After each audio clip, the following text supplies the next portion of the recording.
Hello and welcome to another edition of the Paranormal Concept Show, exclusive to the PAUK radio network.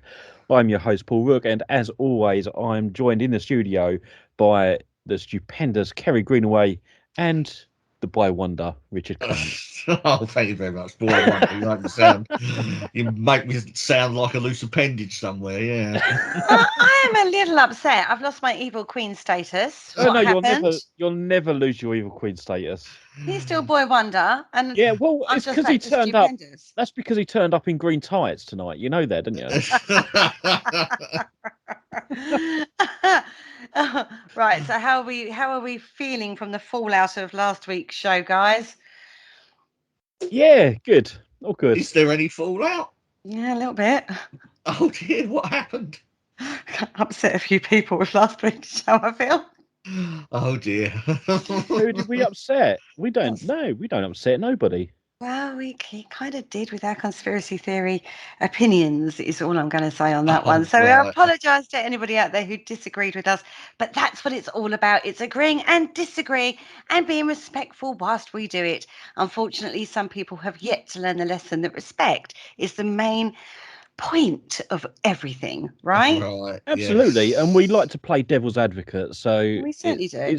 It's just a nice, friendly chat show. Moving swiftly on. Tonight in the studio, we have got a stupendous show for you this week. We have got two of the main players of the UK paranormal scene. First in the chair is the amazingly wonderful, well-travelled Jacqueline Dixon, who is the host of Paranormal Peeps. She also does a book review show. She's always out paranormal investigating. You can't keep this woman down, I tell you now. She is an amateur dramatic lady, as well as being a hot air balloonist. I don't know where she gets the time for all of this. Welcome, Jacqueline. How are you? Hi, I'm fine, thanks. Hi, everyone. Hope you're all right. Thank you. Got me tongue-tied after... Oh, God. You got me tongue-tied after all that. Dear me. And also in the studio, we have Mr. Barry R. Frankish, who has been a podcaster for more years than I can remember. He is also now an author with his book Restless Realm, breaking all sorts of records in the paranormal field. He is also has his own research centre that is not long just opened up in Doncaster. And as if that wasn't enough, he now is doing ghost walks. Welcome, Barry Frankish. How are you? Thank you very well. Thank you very much for being nice, lovely introduction. It doesn't do me justice, I tell you. I mean, it's way too much for me. That.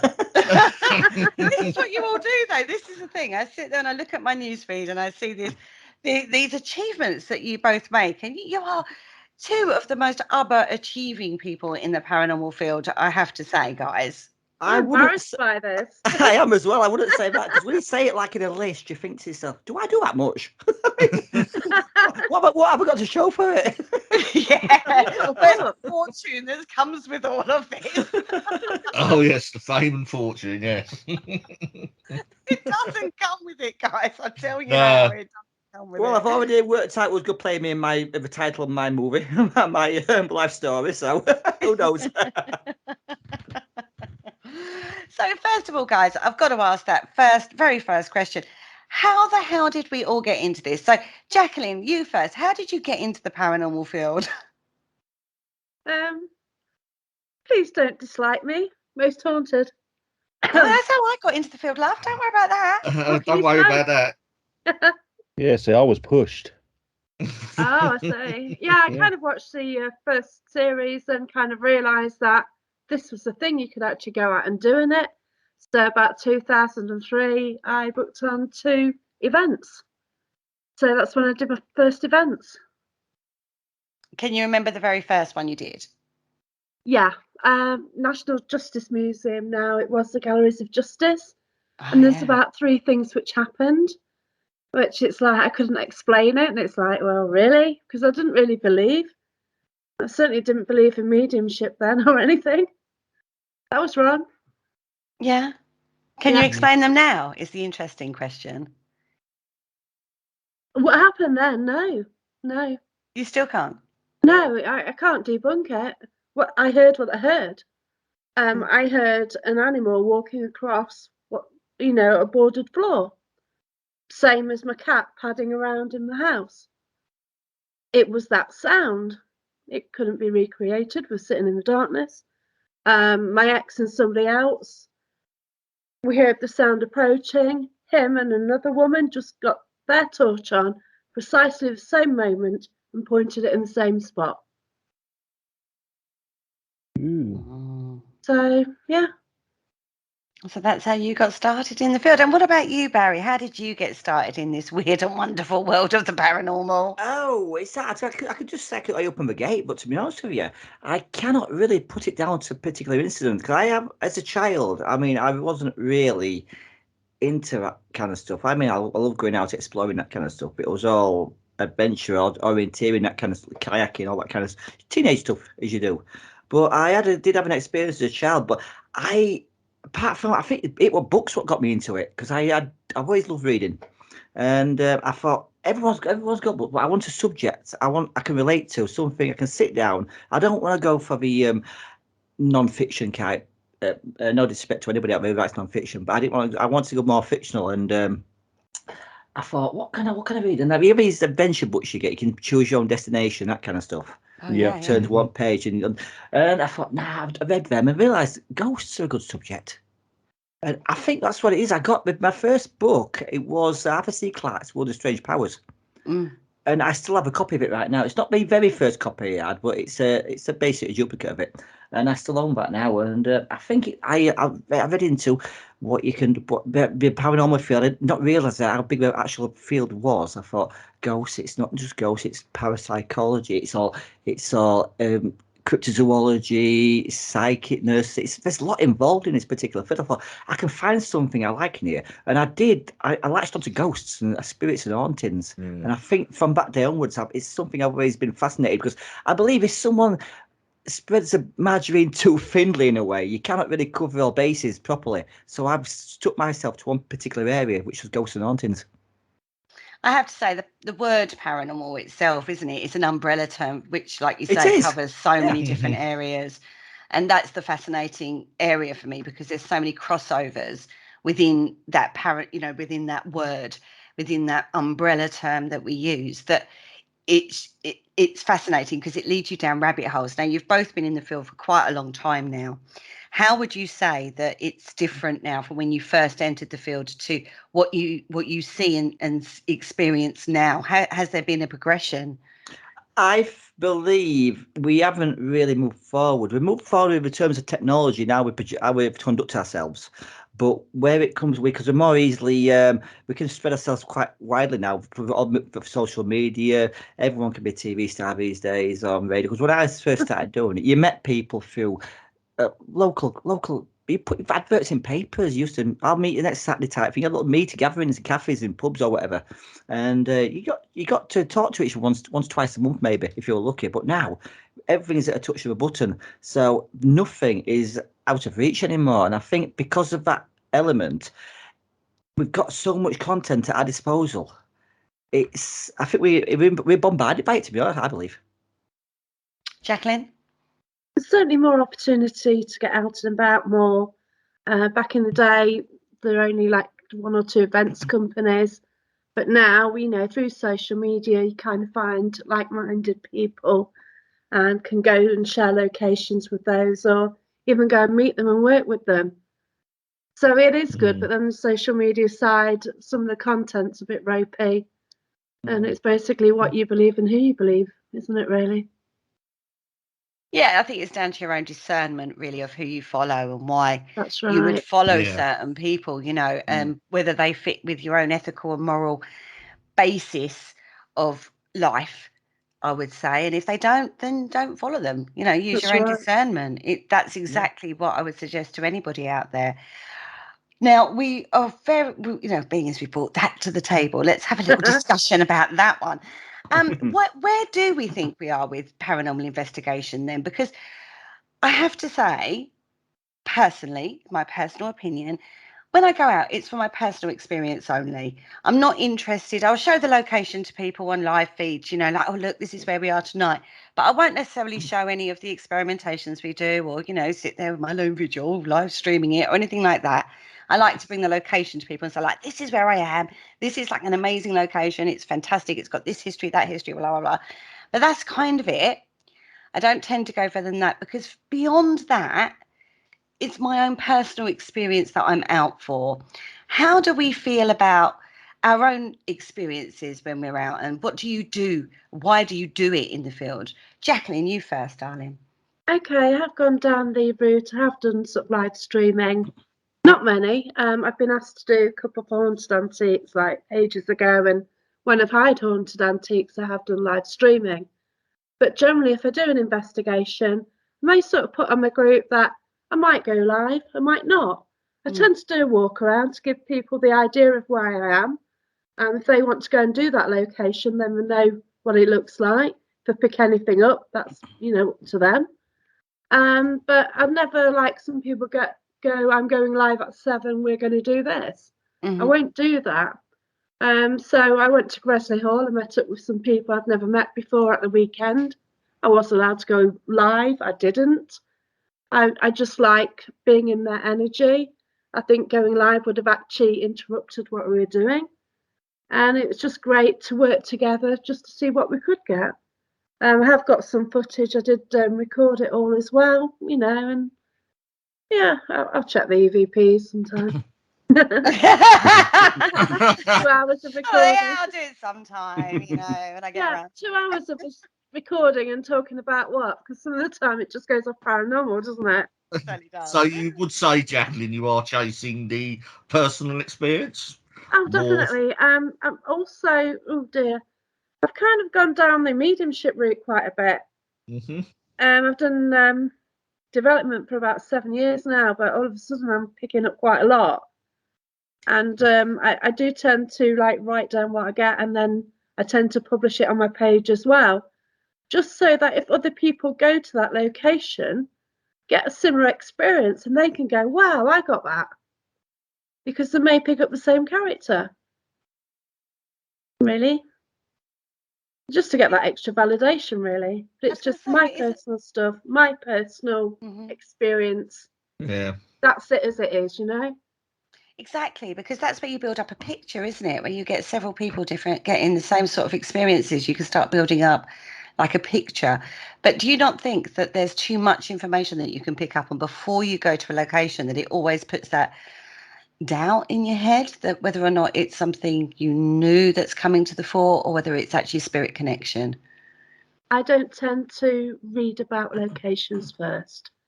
But we talk to so many people, Jacqueline. You can't discount that, can you? Yeah, I'm not interested. I went to Woollerton Hall a few weeks ago. Yeah, it was a public event, but I was kind of trying to sit in the corner as much as I could, and I did pick up a couple of characters, which one of them I don't even think will be in the history of the building. So it would be nice if somebody else picked this person up. It's quite horrific what I picked up, but actually it would kind of fit with the way history was at the time. Basically, I picked up on a young lad who was in a dark room, and basically left him there because he was either an illegitimate child or had sort of mobility issues. And it's rather a rich family who had the hall, and I think he was born, and basically they didn't want him out in the public, so they just kept him in a room, and that's what I picked up on, which is really sad. And it seems really far-fetched, and I mentioned it to my friend, and she said, well, yeah, things like that did happen. So whether this lad would actually have a birth certificate, and a medium did actually pick up on him as well, so it wasn't just me. So it's really sad. Yeah, a lot of the times it is quite sad what we garner, isn't it, really, when you think about it? And Barry, what about yourself? What when you go out investigating, what's your goal? Is it personal experience, or where do you sit with that? It's I'm not one for entertaining people, to be honest with you. I mean, it is more personal for me because I've had a couple of experiences, and I would like to get to clarify what I've experienced. But I've always found with paranormal investigations, probably the best word investigations gets often mixed up with ghost hunt. There's a difference. An investigation can go on for a long, long time, where a ghost hunt's a couple of 2-3 hours maybe. And I think like Jacqueline mentioned with the live streaming, I've done a couple before like that, but it's not my cup of tea basically. I think it's a distraction. Live streaming is a distraction. It's all very well. It's all very well going to locations. Say, I mean, I love old buildings myself. I must admit, and I like Jacqueline mentions. You can unleash yourself. You can show I'm here tonight. It's a lovely old building. Blah blah blah blah, and leave it at that. I mean, when it comes to the investigation side of it, I think it's a private thing. I mean, less distraction, the better results. I totally agree, boys. Oh, absolutely. Can I I do. say something as well? Go on. Yeah, of course you can. I kind of feel that if you are doing a live feed, you're more focusing on people interacting with you from the stream than actually what's happening in the building. So what is the point? Okay, we'll go back Yeah. to that. Let me, Paul, bring that to the table. What was you going to say? I was going to say, actually, I agree with Barry in regards to the whole. There is a difference between ghost hunting and paranormal investigation. As an investigator, I like to go to a place and not just have the one night there for 5 hours and do the ghost hunting thing. I like to have my personal experience, but experiment with what I experience. So if I go there the first time and have experiences, I like to go back and try and recreate, test and experiment and build up a research case with that. And that's what I feel as an investigator. I do agree. They're two totally different ball games. Let's go back again. Let's go back. Let's stick on the live streaming factor for the time being. I'm going to keep bringing you guys back to various threads. But So none of us want to talk about live feeds, Kerry. No. That's why we keep moving on. No, because this is relevant. We all started, I don't know about you guys, but me and Jacqueline, we've both admitted we started watching paranormal TV shows. You know, that sort of like opened the field and said, oh my God, you can actually go out and do this. Fantastic. Let's have a go, try. And we've progressed from there. Do you not feel that the live streaming that we're seeing on all the socials, and lots of different people are doing it, it's not just like, the clickbait teams that are doing it, lots of other teams are doing it as well. Do we not feel that this is taking over from the TV show kind of genre? Because they're all very samey. They all stick to a kind of remit, don't they? They all seem to have a blueprint that they all stick to. Might jig it a little bit, but generally it's a blueprint. Don't we think that the live streaming is taking over from that side of things?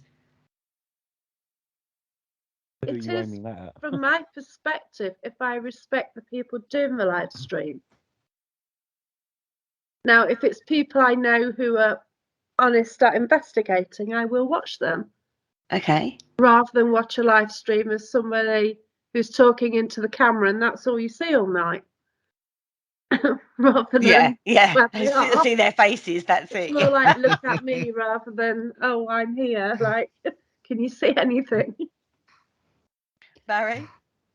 I agree, to be honest with that, with Jacqueline and that. It does seem to take, it's more entertainment these days rather than investigations and research. It does, people seem to be, I'm the star, look at me, everybody. It's not a case, I'm here at this old lovely old, there's a spiritual young lady who's wandering around. It's look at me, I'm talking, shut up, everybody. What's that sound? Oh, it's me talking. Yeah, shut up, I'm talking. Yeah, exactly. And it seems to go down the path of entertainment. By all means, it's entertainment, but it should be categorized differently rather than investigations. You don't go out to say, I'm investigating this. I'm entertaining at a location tonight, by all means. This show is for entertainment purposes only, blah, blah, blah. But they should not try to intertwine half an hour or an hour into a long time investigation. It doesn't work. It's like with TV shows, as you know. You might get an hour-long program. There's 10 minutes of activity in that program. If that. Yeah. If that, people, that's all I'm saying on that one. TV is very good at editing, which you don't get on a live stream. I will say that. On a live stream, you don't get the edit factor that you see exactly as it unfolds throughout the night. So, is it taking place? I think it has its place for certain teams. Just use your discernment which teams you watch is all I'm going to put out there on that one. I'm very selective. Let's talk about then the public and the paranormal investigator. It's terminology, surely. Yes, as a paranormal investigator, a small team, you can go back and back and back to the same location.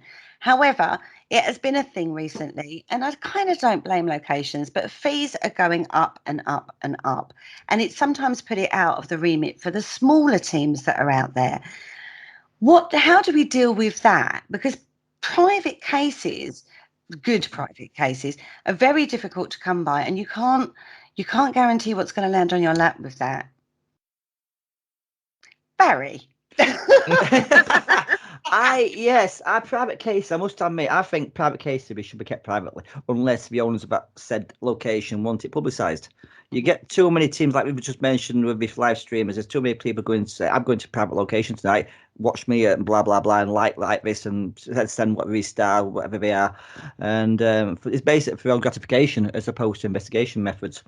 But I think private means it should stay private in a way.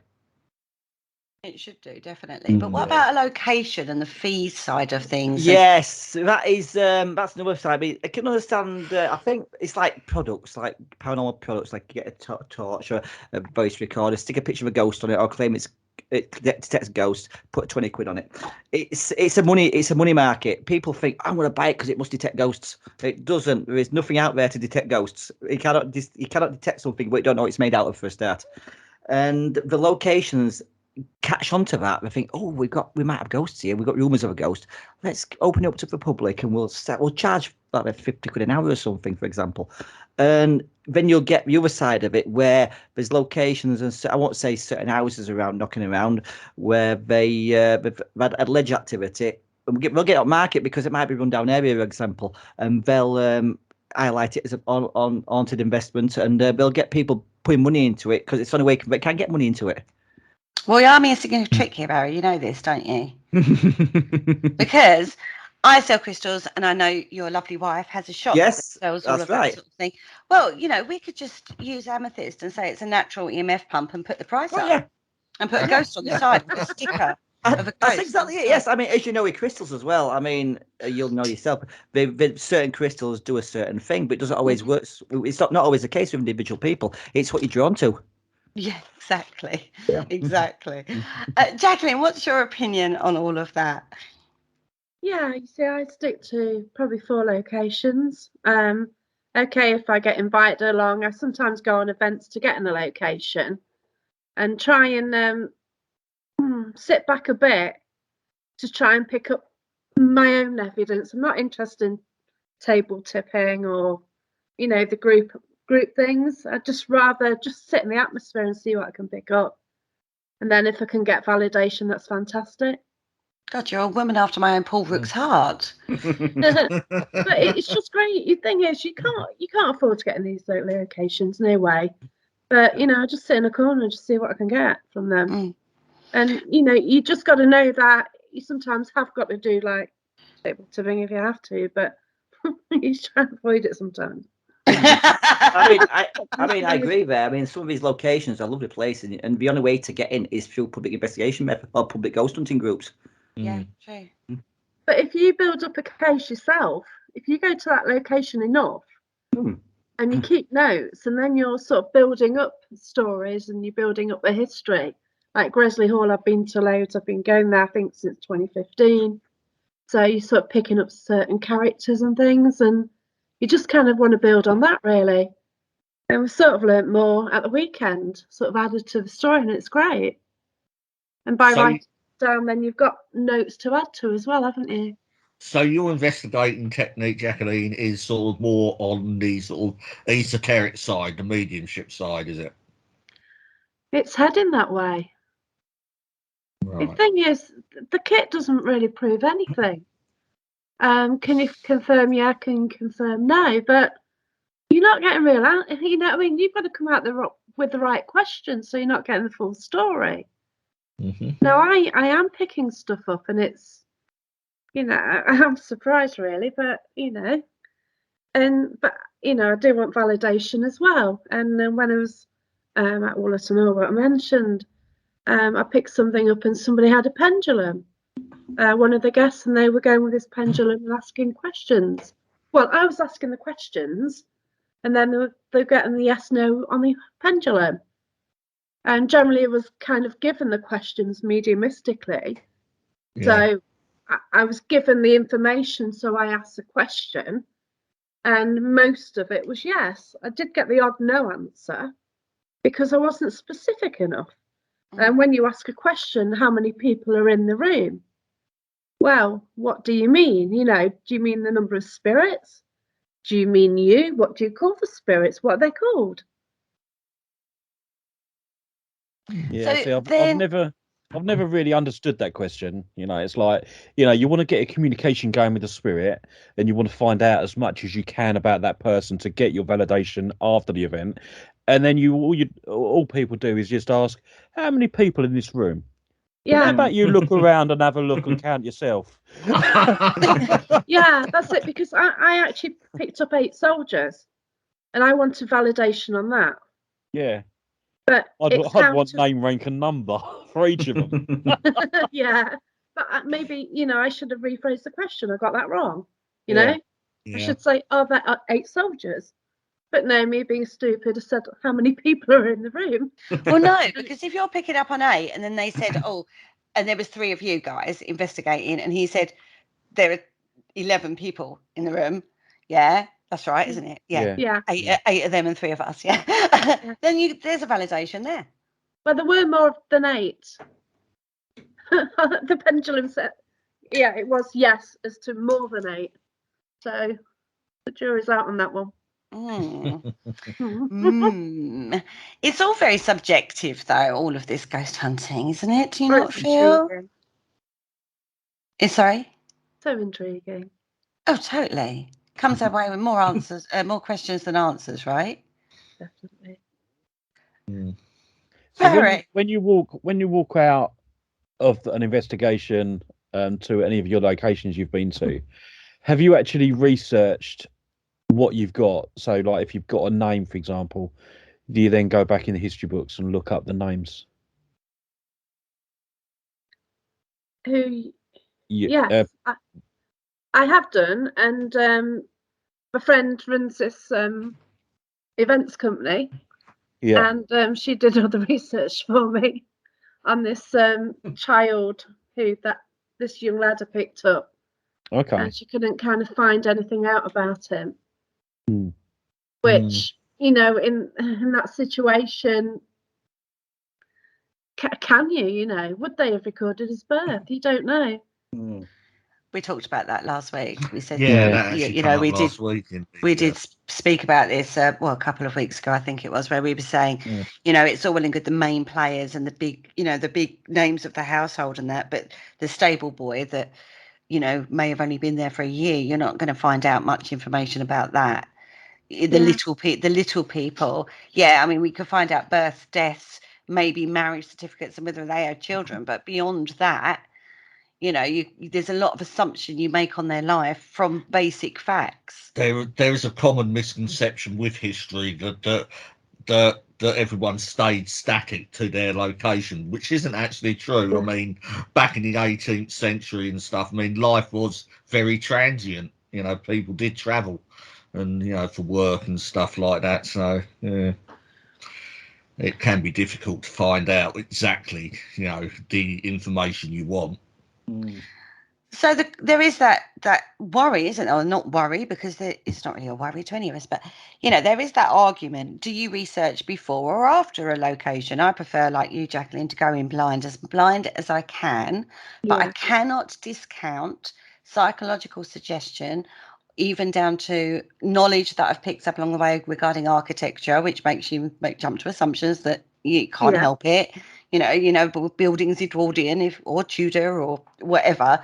You're in a prison and you're going to get prisoners, aren't you? In a prison, you're going to get prisoners. Yeah, exactly.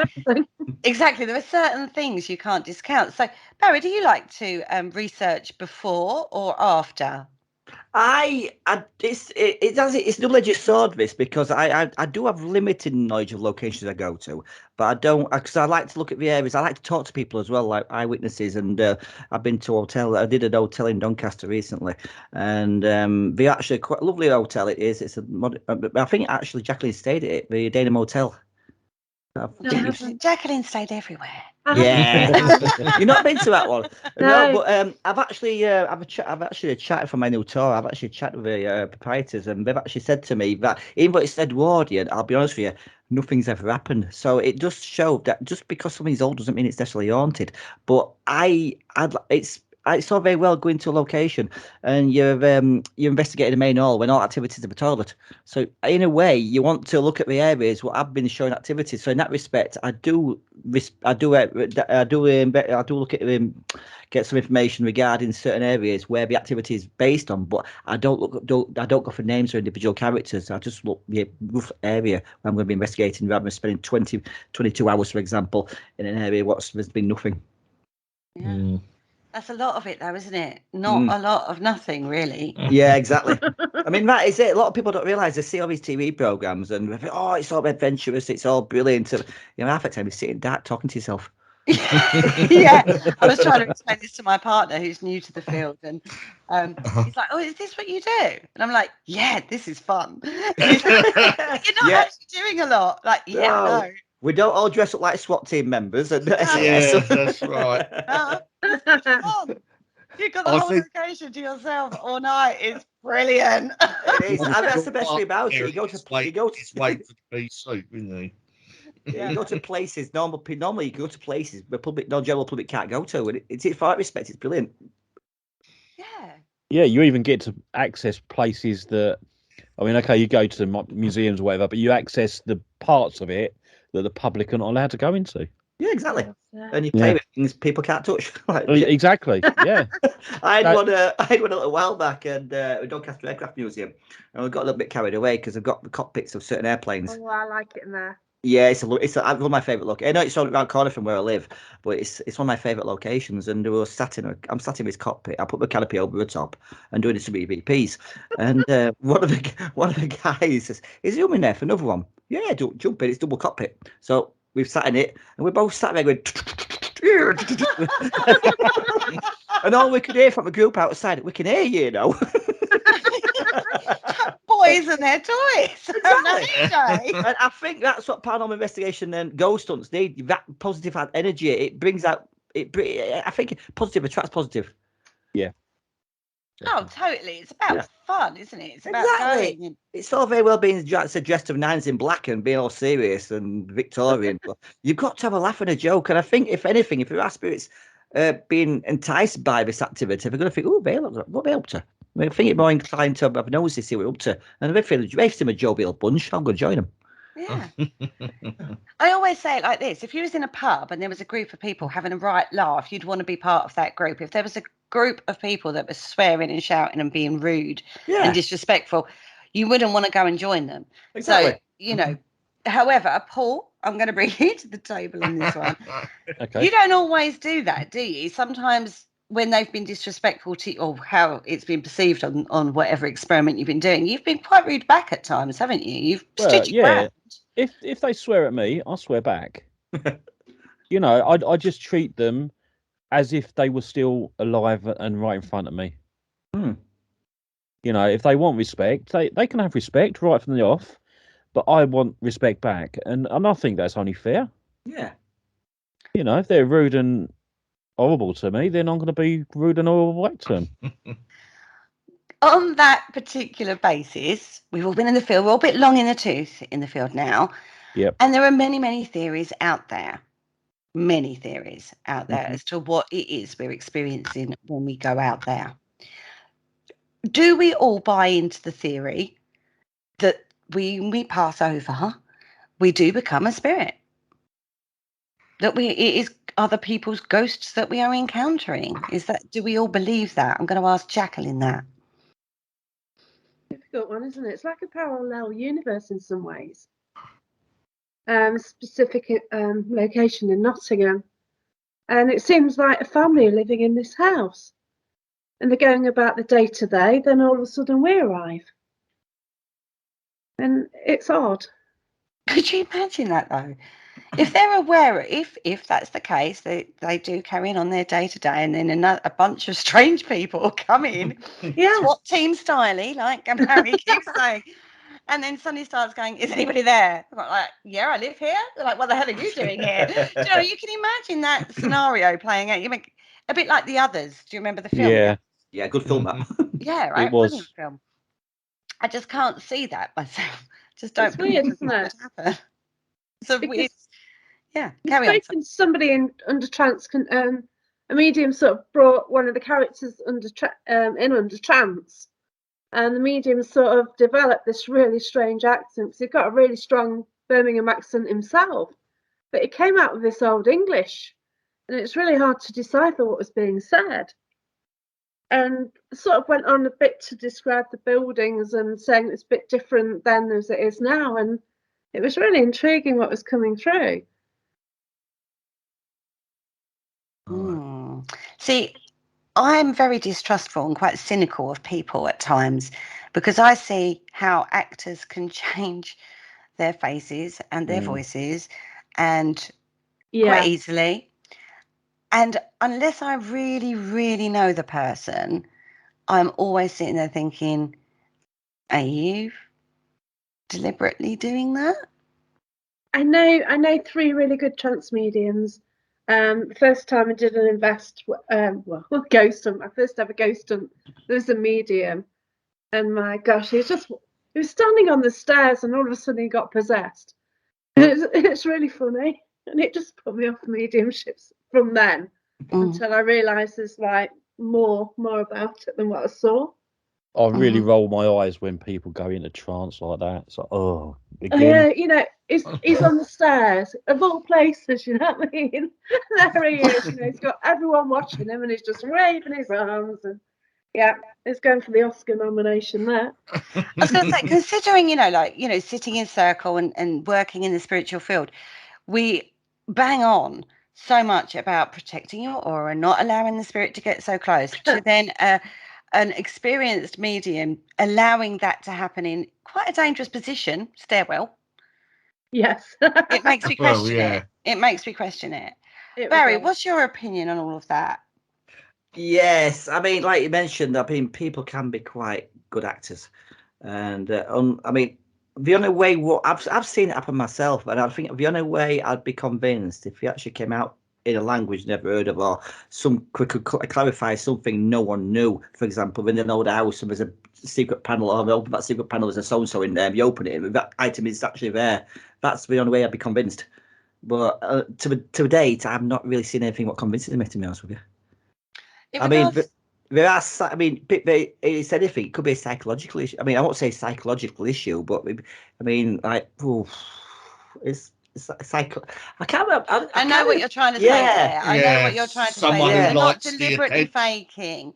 You're not going out to deliberately fake, but it's almost like you trick your brain into thinking that. It's not a conscious thing, is what you're trying to say. Yeah, it's not like people have psychotic issues or anything like that, like mixed personalities and whatnot. And we could all put different accents on and, like mentioned, and mannerisms, and it might be subconscious. They might be easily influenced, but I'm not convinced by it.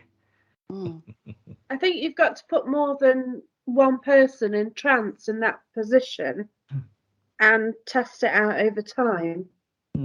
Now I know what answers I got then. I do want to go back to that location. I do want to get trance medium in there. It's also somewhere where apparently my past life regression led me to in the 1200s. So I'm really intrigued by the location. I do want to get trance mediums in there just to get more information out, just to see if there's anything they can give me. I have to say, the whole psychic side of this world that we live in is very difficult, isn't it? Because we, like I said right at the beginning of this particular questioning, we know so many different theories. You know, we've got oh gosh, what's the one? Telepathic interaction. That's the one I was going for there. We've got psychological influences coming through. We've got our archetypal types popping up to the surface. We've got our externalization of internal processes going on. Yeah. There are That's so many my favourite. yeah, there are so many different theories, and no one size fits all, right? Yeah. I think we can all agree that not one size fits all on every single situation or case that we've looked at. Barry, what's your take on that side of it? Big one now. Yeah, it's a tough one, that one, because I'm still. Can you repeat the question? Give me time to think of something. I was talking about the different theories that we come across. It's not just about a spirit being passed over, or we're all long enough in the tooth to have looked into the different methods or different theories that what could be occurring in the field. Basically, what is death? Yeah. Yeah, I mean, I have got a book somewhere. I've got quite a lot of books, but one of them, it's quite a unique look on it, and it's a bit. I can't remember where it is at the moment. I'll read it out to you, but I think it's Dutch, and it looks at death not being death, because through time we always have these people we consider born before the time. But very quite unique, like Nikola Tesla, for example, come up with something quite brilliantly. And throughout history, we've always had the ancient Greeks, we knew the Earth was round, we knew the star systems. The ancient Egyptians, they created the pyramids with basically stones and flip flops. I mean, how did they do such a thing like that? And one of his theories is when we pass away, we just go revert back into, because we human beings only look at time as linear. We created time to control ourselves. No other creature on this planet does that. And you look at time, I mean, it exists here now for future. It's all one line. And so spirit terms don't look at the spirits don't look at time like we do, I guess. So for them, I guess they can go revert back to any time. So this chap's theory is when we pass, we get sent somewhere totally different to live another life. So we're basically recycling ourselves, but in different timelines. I like that theory. It's a tough one. I mean, as like I said, the paranormal realm, it's basically built on speculation and guesswork, so no one can actually physically prove anything. But it's an unusual theory, which I did like that idea. I mean, do we pass over to another to heaven and hell, for example? I mean, to be honest with you, I don't believe hell exists. It was created to control the masses, and in the old medieval days. I mean, I think hell is what we personally make it, if anything. We're living it now, aren't we? Yeah, exactly. Yeah, exactly. And what it's saying, another theory is we pass over into like a next room. I mean, just because someone's not with us anymore doesn't mean, if I'm in my office right now, I mean, my partner's downstairs in the living room, doesn't mean she's not with us anymore. She's just in a different room. And some people see that as the paranormal. We just move to a different room. Like I say, there are many different theories and explanations out there, and no one size fits all. I have to say that. But it is interesting, isn't it? Where your journey through that exploration of what is it that we're searching for? Is it an explanation for self? Do we think? I mean, I know my paranormal journey is. I want to answer my own questions. I don't care what anybody else thinks about what I do. I mean, I do it for me. Yeah, I'm very much like that now. You've got to, though, isn't it? Because throughout my personal journey, and bearing in mind I've done a lot more research than actual investigation in the field, because my thoughts are well known on that factor. But when I've gone down the rabbit hole, it's the rabbit hole of where that leads you, and some of the links to each other within that fascinate me. And it's not that, and it's never hits aliens. I will say that very rarely do I hit alien scenarios. That and time does my head in, quite frankly, because I just think they're concepts that are just too complicated or way out there sometimes to tie into actually what we are experiencing as a single entity person trying to find answers. So, it's difficult. Richard, I'm going to bring you in because you've been a bit quiet. I've been all right, yeah. Chanting around in the background. What do you want me to do? As always, you are well read. As you're my little bookworm in the background, and if I need a book, that's where I go to. of all the books you've read, I mean, Barry referenced a book that he read that brought a different concept to the table for him. What was one of those books for yourself that did that? Here I we must go. admit, I'm sort of listening to Barry talk, and he's sort of, I'm sort of not that dissimilar from him. I mean, I like some of the earlier books, and Arthur C. Clarke is sort of one of my sort of like heroes, or sort of people I turn to, and I still got his books, and he sort of took the paranormal in a very broad term, and he showed me that it's not just sort of singular, ghosts or spirits. I mean, there's a lot more to it than just that. And now I sort of look at it from, I'm a good sort of 30 years away from that now. I sort of look at the paranormal. I've sort of like been through the it's sort of spirits of dead people, but something doesn't sit right there with me. As you said earlier, I think it's an internalization of an external. No, the other way around, babe. Yeah, and it's yeah. And because I feel that if it was just spirits of dead people, I think we would have answered this question a long time ago. It's still very elusive. If it was just this one thing, and I think that proves that sort of what's causing this is a bit more multi-layered than just one theory, if you know what I mean. Mm-hmm. Jacqueline, what's been one of the best books that's sort of like broadened your perspective? I've not really read on it.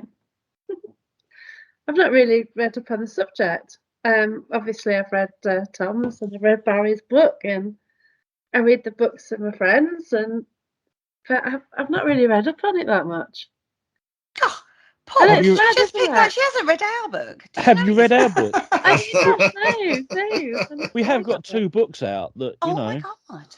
It's really, Where's the it's really ejection odd. button for a seat? I did so much reading. I always have read, but I've never really looked at paranormal books. Oh, that's fair enough. That's fair Mad. enough. I must admit, I've slowed down buying paranormal books now. I thought after 2000 books, I thought I'd best start sort of trying to catalogue these. I think as well, excuse me for butting in, but I mean, I think as well it's like we mentioned previously the older days that we become introduced to the paranormal world. I think as well, with not having the internet at our disposal, we had books and that to guide us. But I think the less influence you have got from other people's work in them days, the more credible you could become yourself as well. Because, like I said, you are basically about molding yourself to be what you'll become. Yeah. So you're not influenced by the events, so you're not influenced by the Zacks on TV and stuff. That's the thing. Sorry, I don't like that. I think because sometimes you've watched TV and it's just been that frustrating. You've had to turn things off, and maybe I've seen an odd book and I've just got that frustrated by what they're saying. I thought so that and just left it. Yeah. Like, I'd love to read Dr. Cal Cooper's writings, but it might be really difficult to understand. No, go for it. We've got Cal Cooper coming on the show in a few weeks' time, everybody. I'd just like to say he is amazing. I love Cal Cooper. It's fantastic. But, and I will say this, Dr. Cal Cooper, doctor, sorry, I always go a bit mushy with the doctors in the room. He's right, the work, you don't be put off by the doctor bit, because the way they write, he makes it very easy. All right. If I can get it, you can get it, Jack. I can understand it as well. Yeah. Oh, yeah. I'll have a go then. Yeah, because I did set speak to him on yourself the a show. challenge. He did mention books, so yeah. Yeah. I mean, right, we've got to talk then about Barry's book, because Barry has written a book, Barry Frankish. Apparently I have, yes. Apparently you have. It's called Restless Realm. Restless Realm is what it's called. And where can you go and get that book, Barry? At the moment, it's in my partner's shop in Doncaster, if you're Doncaster bound, or it's on Amazon at the moment. What's your partner's shop? It's Enchanted Way in Scott Lane, Doncaster Town Centre. Crystals, incenses, fragrances, spooky, spiritual stuff, loads of it. Brilliant place to a lovely bit of friendliest witchy shop in Yorkshire. That's what I like to say. And if you want internet shopping for crystals, it's Spirit and Soul Island, Kerry Greenaway, just saying. Yeah, but at the moment, I those have I through myself as well, obviously. Those are the free outlets at the moment. Okay. And so when you first started sitting down and you sat in front of your computer and you was like, right, gonna write a book. Well, it's something I've always wanted to do, and but I think what it was, like as we all know, time. It's getting time to do it, and I didn't actually start it on my computer. I actually started, believe it or not, a 1940s typewriter. Oh wow! Oh, right. Yes, it's a Baylor Brilliant. typewriter. And I'm looking at it right now in the corner of my office. And I thought, if you've ever seen some of my earlier posts when I first started publicising my book, it's actually sat next to my book right now on that post. And it works perfectly. 1946, I believe, it is a typewriter I made. And it works as good as... Yes, I've seen pictures you've posted. Yeah. Of your deck with the typewriter in it, yeah. The question being how many typos were in that first draft. How many mistakes were mistakes with it? You can't fix them up. No, but when I actually started, I wrote half of it on the typewriter, but I realised you have to press up buttons right down far on a computer. It's a lot easier. And originally, it was lockdown what gave me the opportunity to write it. And I thought I got put on furlough for a little while, and I thought I'm going to do it because I thought I'm going to go stir crazy otherwise. I mean, me and Tom had a radio show at the time, so that kept me sane in a way. And I thought I'm going to start writing it. And originally, I wanted to write it based on my local area of Doncaster, where I've lived there for about 25 years. And I know quite a good bank of paranormal history around my local. But it went off on a tangent as I do, because Beth writes as well. And she told me, no matter how your intentions are, it'll go off on a tangent and end up totally different. And it has done. So what I've done is basically a truthful and realistic view of basically to make today's paranormal world look at quite a bit of onlineness. And I was spent a bit of my life looking for credible evidence to substantiate what I consider an afterlife, which I've still yet to find. I mean, there's a few local stories in there, a few money-saving tips as well, because as we all know, not everybody's got a lot of money to buy this latest gadget, and it's a way to show people you don't need technology and gadgets to look for things that a little bit different. Very true. Yeah. Jacqueline, I know this is difficult with him sat right there. What did you make of his book? I'll put my fingers in my ears. I loved it. You can give us a tenner later. No, it's cool. It's just as it is. It was truth, honest, and it's Barry's opinion. And I like the way Barry sees paranormal. He does take a slightly different angle from a lot of people, and I like that. I did a poem a few years back as well, and that's in the book as well. And I basically did a poem from a spirit's perspective. Oh, cool. Yeah. Now, at this point, I would ask Jacqueline what she thought of our books, Paul, but she hasn't read them. So I can't. Well, that's terrible. They're very good. Frankly. Give us a 20 quid later. Yeah. So, Barry, are you writing a second? I am doing a second, yes. It's a bit more... I'm actually trying to go for 3 of them. I thought with this book I'm writing, Restless Realm, I thought if I do it like a triplicate, I'll do Restless Realm. My second book's going to be called Within the Realm, and then Beyond the Realm. The second one's going to be, it's looking at more how, well, what your foot's in the doorway. Restless Realm was basically looking into the aspects of people from Joe blogs, basically a dummy's guide to the paranormal world and what to expect. Now, once you're in it, that's Within the Realm, and we're looking at what can be changed while you're in there, what to look for, goods and pros and cons, and how not to be fooled by people's tomfoolery, and do it for yourself rather than for somebody else, because that's what people's mistakes are. They actually look at doing something. I'm going to be the best next paranormal big thing, and that's for people. You do it for yourself, not for anybody else. Yeah, I totally agree with that. And then Beyond the Realm, what comes next, basically? I mean, where can we progress? I mean, in my opinion, we haven't moved on. We may have moved on with technology, but when it comes to the investigation methods, we're still doing the same thing. Wow, that's singing to my lovely Richard Clements song. Yeah, you could follow, your paranormal journey. You've got Restless Realm, then you could do Knackered Realm, and you could do Exhausted Realm. But the idea of the trilogy of books, Barry. Yeah. Yeah. Yeah. This full circle realm. Yeah, back to square one realm. That's what we seem to be doing, really, don't we? Just we're different, just a different colour. Yeah, that's it. Jacqueline, have you never thought of writing a book? I've written one. have I'm you? at the editing stage, yeah. Oh, right, that's okay. It's at editing stage. I was thinking it was out there and I'd missed it somewhere. No, along the line. it's at the editing stage. I've been trying to write it, but I'm a bit busy. I did manage to proofread to chapter 5 the other day, so I've just got to carry on a bit. But yeah, I've written it. It's called Paranormal Path. I tend to keep on the theme. It's basically about my route, really, from sort of the basics, and like it's looking at my basics from being born and the religion and sort of how I sort of moved from that, and then obviously I mentioned Most Haunted and investigations and where I am now, and various like paths and routes have gone along the way. Do you still watch the TV shows? Oh God, no. Okay. I'm the Harry? same. I'll be honest with you. I did get put off by him. I mean, Jacqueline. I think no one can. I won't say I didn't watch them, because I did watch Most Haunted. I mean, I did enjoy the first few series, and I realised. Then again, I thought I think I basically grown up. I've become more skeptical in my old age, and I've looked at it now, thinking, did I really buy the box sets? Oh, crikey! But I mean, it's just a different. It's very. I mean, it might have started off with good intentions, as we all do, but as we all know, production management and we all want more sexing up and whatnot, and then it's all demons. I mean, demons must be getting really fed up with being peeved off all this bad publicity they're getting.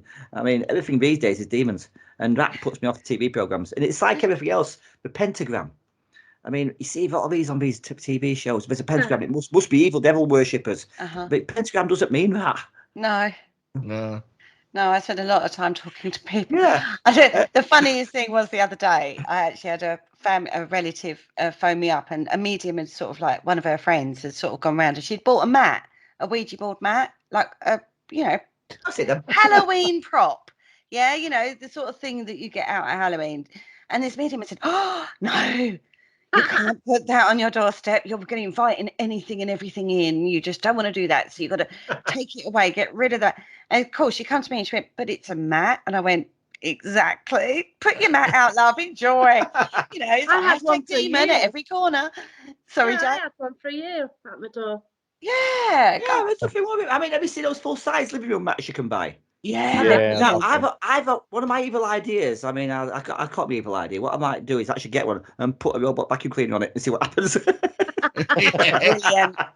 Brilliant idea. Awesome.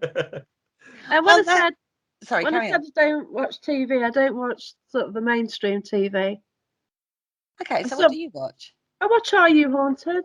I watch a lot of what MJ does. Mm-hmm. So I watch a lot of those because the more sort of they look into things more. Like they, so you've got the investigator in a room, this happens, and then you've got people like trying to analyze it, and trying to debunk everything and sort of question things. That's more what I like to see. That's right. I mean, look for normal first before you look for paranormal. Yeah, that's right. Yeah, nice. A good saying, that one. Yeah, and it is nice to see people that we know that have been in the field for years actually doing some production work of their own, right? Yeah. Especially when they're not looking for fame and fortune. I mean, to be honest, that don't bother me. I mean, I'm rubbish behind. I mean, I thought when I first got introduced to radio work, I thought, oh my God, I'm gonna do radio work. I mean, I've got a perfect face for radio. Haven't we all? But I'll say I've been on TV once, and it weren't my best. It weren't my best side. Put it that way. Good job it was dark. But no, I mean, I'm happy with radio work, and I'm happy being behind the scenes. I've got my den now. That's my long-term research project, basically. Yeah, we hold that thought because we're going to be coming on to that in the second half of the show, because we have actually run out of time in the first half. Fascinating discussion, guys. Join us right after this, and we're going to continue this roundtable discussion.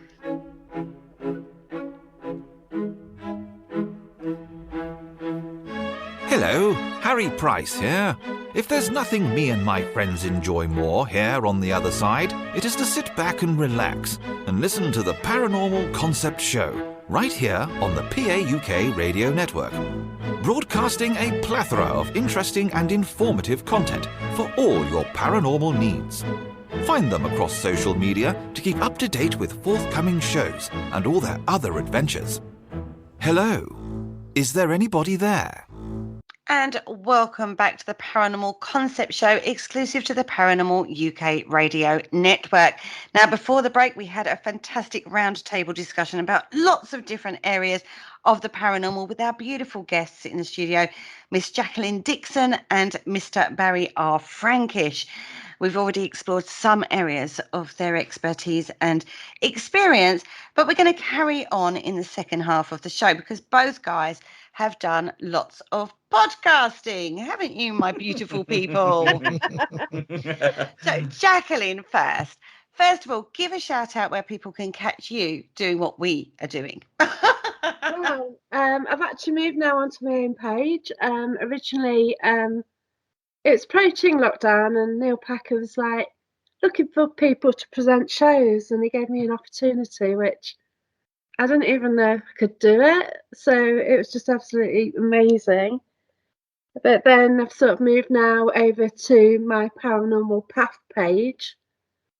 And we're also going out onto another network as well in the US as from November. So that'd be interesting. Do you know what that is? Yeah. Can you say? I'll leave it for now. Okay. Yeah. No spoilers then, folks. Yeah, so basically, just a group of people. They've got quite a few shows going. And there's 3 groups from the UK. So I'm going to sort of go on to Paranormal Path as usual, and it's also going over to the US at the same time. Sweet. So Very something nice. different. Yeah, Paranormal Path, everybody, over on Facebook initially, and then you'll find links where you can go and listen to Jacqueline's podcast from there. Of all the people you've interviewed up to date, Jacqueline, who's been the most challenging? Unfair question there. Me. Well, there's one person who I spoke to who was really quiet, and it was difficult. But yeah. Oh, yeah, you get them. Yeah, you always need a guest who can talk. Mm-hmm. So I'm usually quite careful with that. I usually pick people who will talk. So, but no, I haven't really had many challenges. Sometimes you find people go off track and might get themselves down a route which they might regret. So you'd like step in there and stop that. Mm-hmm. Just for their own. Or not. Yeah. Oh, I do. No, the person was a really nice person, so I stopped it. I only have people I respect on the show as well. Oh, doesn't respect us, guys. We've not. This isn't boding well for us and Jacqueline, is it? No. Just read our book. We haven't So been I on don't the know. show. Oh my gosh, I'm Yeah, so so- horrified. We've not been on show. She ain't read our books. I know. What? How bad am What's I? going on, Jacqueline? What have we done to upset you? Is what I'm asking you. Oh gosh, I haven't. No, please come on my show. It's not because of, no. We have to bully people to get on Yeah, shows. we're bullying you now. I got blackmailed. No, we don't mean that at all. If we thought that for a second, you wouldn't be on our show, trust me. And Barry, right, where do we start with you? Because you've been on quite a few. So, Barry, podcasting career. Let's start with that one. Right, but I was co-host of a pure paranormal radio show for 4.5 years with my good friend Tom Warrington, which we have now put to sleep, unfortunately. Brilliant show, 4.5 years of good memories, and I'm met some good friends through it, actually. And that, I must admit, some of the people I spoke to was phenomenal. I mean, it opened so many avenues for me. I mean, people forget. I mean, we all go on about social media being a bad thing, but it can have a positive side as well. Oh, And I dare say I would not have met half the people I have known today, such as you guys and Jacqueline, if it weren't for this small world we've become, basically. yeah, you do find your tribe, Yeah, don't you? People you exactly. respect and follow. Exactly. And say we put that to sleep, and I did a few short shows of myself called Frankish speaking. I'm gonna keep on Paranormal Network, which I am going to be bringing back, but under a different format. But I have got more things in my pipeline first, so I'll put that to bed a little bit. I've been on umpteen other shows, and I've lost track of. I mean, the amount of people I've spoken to has been phenomenal. Not just famous people, but that's one thing I like about this. People who you consider famous, people who you consider you wouldn't normally walk past the street. Yeah. I mean, just because someone's famous or someone's not famous doesn't mean that their experience is less credible than somebody else's. Yeah, totally agree with that. Yeah, totally agree with that. You're an old pro at this, really, aren't you, Barry? I don't mean that rudely. I know what you mean. That sounded awful. I've been called worse. And he has interviewed me, everybody. I would just like to say that. and what's more, we're down to a Pure Paranormal Radio show. If you go to mixcloud.com, we're still all there. Oh, there you go, guys. All the old bat issues on where again? Exactly. All right. Oh, Mixcloud. Put my teeth back in Mixcloud. Mixcloud, yeah. I know it. We're all there. Just type in a Pure Paranormal Radio show, and we all pop up just if by magic. Well, now you can say out of all those podcasts you've been on, you've now been on the podcast that even Jesus listens to. Oh, wow. Yeah, we interviewed Jesus on one of our That is an guys. Some of the people that you get. Anyway, maybe swiftly on. Barry, what one was the most challenging for you? Out of all of that? It's hard to say because I mean you do get. I don't want to put names to people. I mean, we've interviewed Andrea Perron, the eldest daughter of the Conjuring films, the true account of it. And she was a phenomenal person. She was US based with Dr. Kieran O'Keefe, brilliant person, Richard Felix, credible people like themselves. But you also get, like I mentioned, with people who are more lesser known, for example. I mean, if it weren't for radio, nobody know who I am. I mean, people don't believe it. I mean, I stood up. People say to me, "You're famous." I'm not. I don't consider myself famous. But when it comes down to it, you get the quiet, like Jacqueline said, you get the quiet ones. You get ones where I want to say, "Don't shut up," like myself. They're the best guests, though. Yeah, but I mean, it's good because the people who talk more, in a way, I believe it shows a passion for what we do. Yeah. Yeah, of course, because you get someone on to talk, and you want to hear what they've got to say. Otherwise, it's hard work. It is, yes. I mean, you have, as you know, we have set questions for your guests, and you think, I've used all my questions up. Say something. Yeah, I'm 10 minutes in, and I don't know where to go from here. Exactly. Yeah. But no, I mean, I can't really put down to a bad. We've never had a bad guest, I'd say. A disruptive one or anything. We've all been quite well behaved, and we've been looking at respect. And I think because we do vet who we actually had on the show anyhow. And I mean, they've all been brilliant in their own way. Very diplomatic, guys. Yeah. All I'm going to say. No nasty spoilers out there, and very diplomatic answers. I mean, I've been on other people's shows. I know what it's like. I mean, people when I started doing a radio show with Tom, people come up to us. I'm nervous about it. We forget that. We've never done the radio before. We've never done it, and I thought.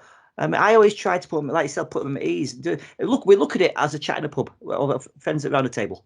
Yeah, that's what we do. Yeah. And I think it's the best way. A joke before it starts.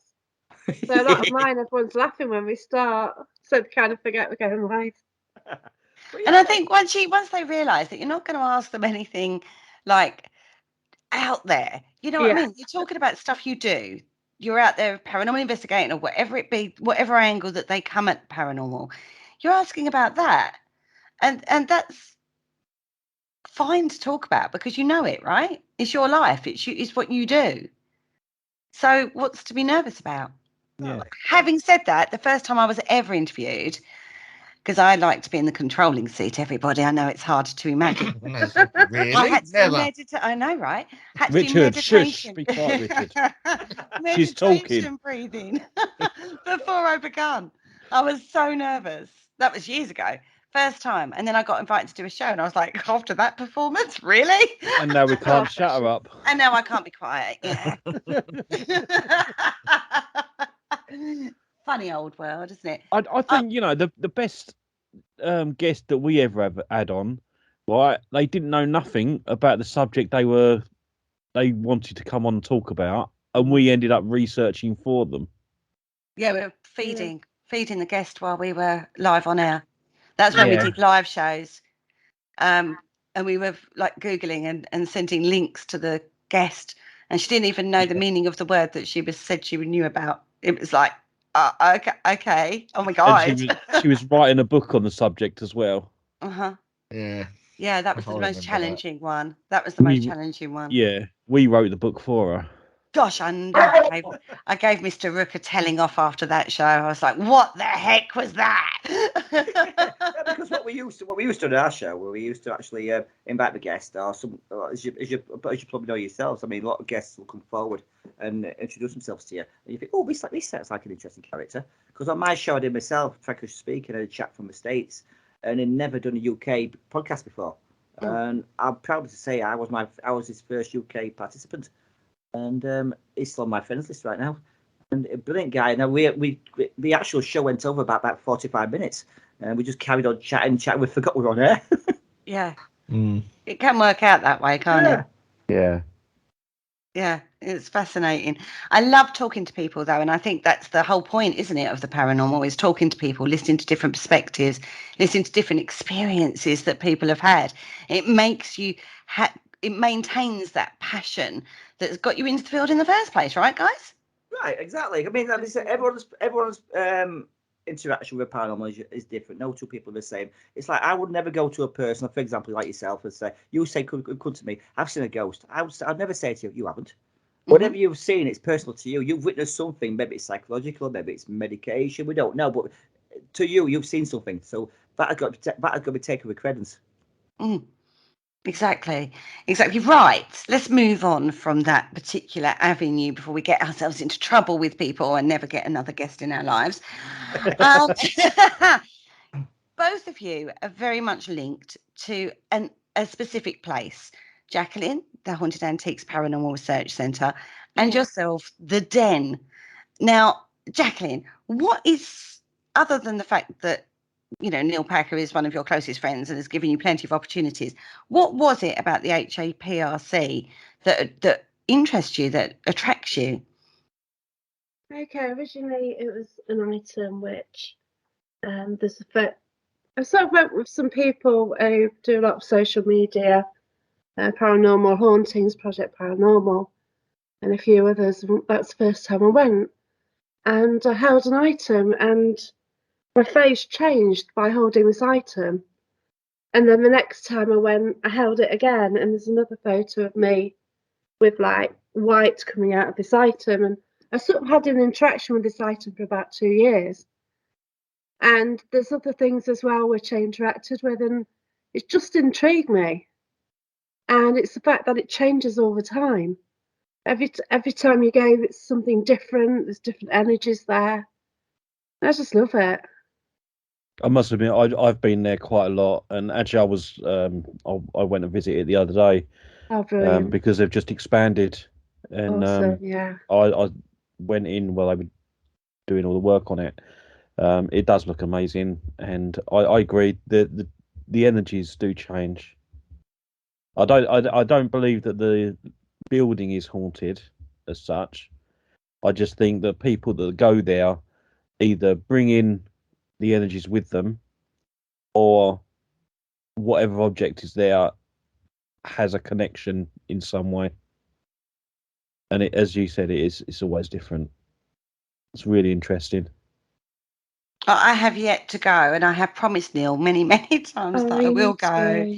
No, I know I need to go to a lot of places, Jacqueline, but yeah, me. yeah. I have booked it, Kerry, for next year. Oh, have you? Yeah. Oh God, I'm gonna have to come out of my home again, aren't I? Yeah, you're gonna have to come off the island. Yeah. Oh my God. Paul, stop doing this to me. You know how nervous I get when people say you have to come somewhere. You wait till I do my convention. Oh God. Okay, let's It's carry happening. on about the HAPRC. Barry, have you been to the HAPRC? I have actually, yes. Many years ago, when Neil first started it, he actually invited me and Beth down on a Sunday for a private tour. And I must admit, this is before the renovations. It just moved from his carport to this new building it had in. Yeah, whose idea was that? I would just like to ask, whose idea was that? That was mine. It was Paul Rook's Oh, idea. right, brilliant. You have Paul Rook to blame I'm- for the HAPRC. I am responsible for the HAPRC. I apologise. But Hey, there's nothing to apologise for. As you both love it, you're welcome. For the ones that don't, I apologise. But I don't care. Yeah, he gives us a personal. He gives a Sunday afternoon. He gives us a personal tour around the place. Explained a few things. A few hours with him, and a really great guy. And I wished him best, and everything. It's gone well for him.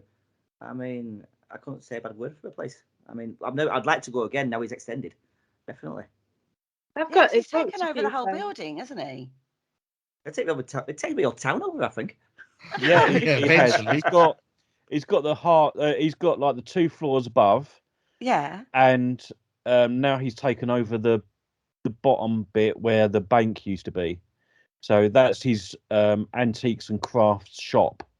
That Right. section there, and I've got one of the shelf units in there as well.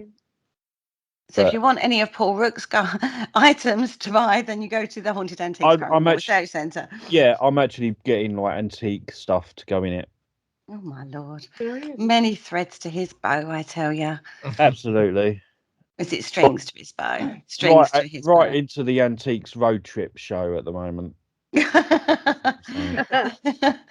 But it's phenomenal, isn't it? Actually, the success of the Haunted Antiques Paranormal Research Centre. Guys, if you want to visit, it is in the UK for our American listeners, unfortunately. But if you are coming to the UK, it's definitely putting like a little tick in your box to go along to that particular place, because it does seem to be a paranormal hotbed for a lot of the paranormal UK investigators to go and check out. And there are so many things going on there, not just paranormal investigations, but you can visit during the day. You know, there's teas, they do teas and seances and, oh God, the candlelit tours. They're doing all sorts of weird and wonderful things up there now, aren't they? Yeah. So let's go to the den of iniquity. That is our very own Barry Frankish's little project on the side. Where did we go with the den? What started that one for you? Underground, that's where we go. Now,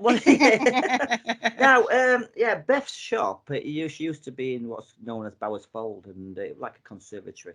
A nice, quirky little place. And in winter or freezing cold, in summer, boiling hot, basically. And unfortunately, she broke into. And a few things got stolen, blah, blah, blah, usual stuff.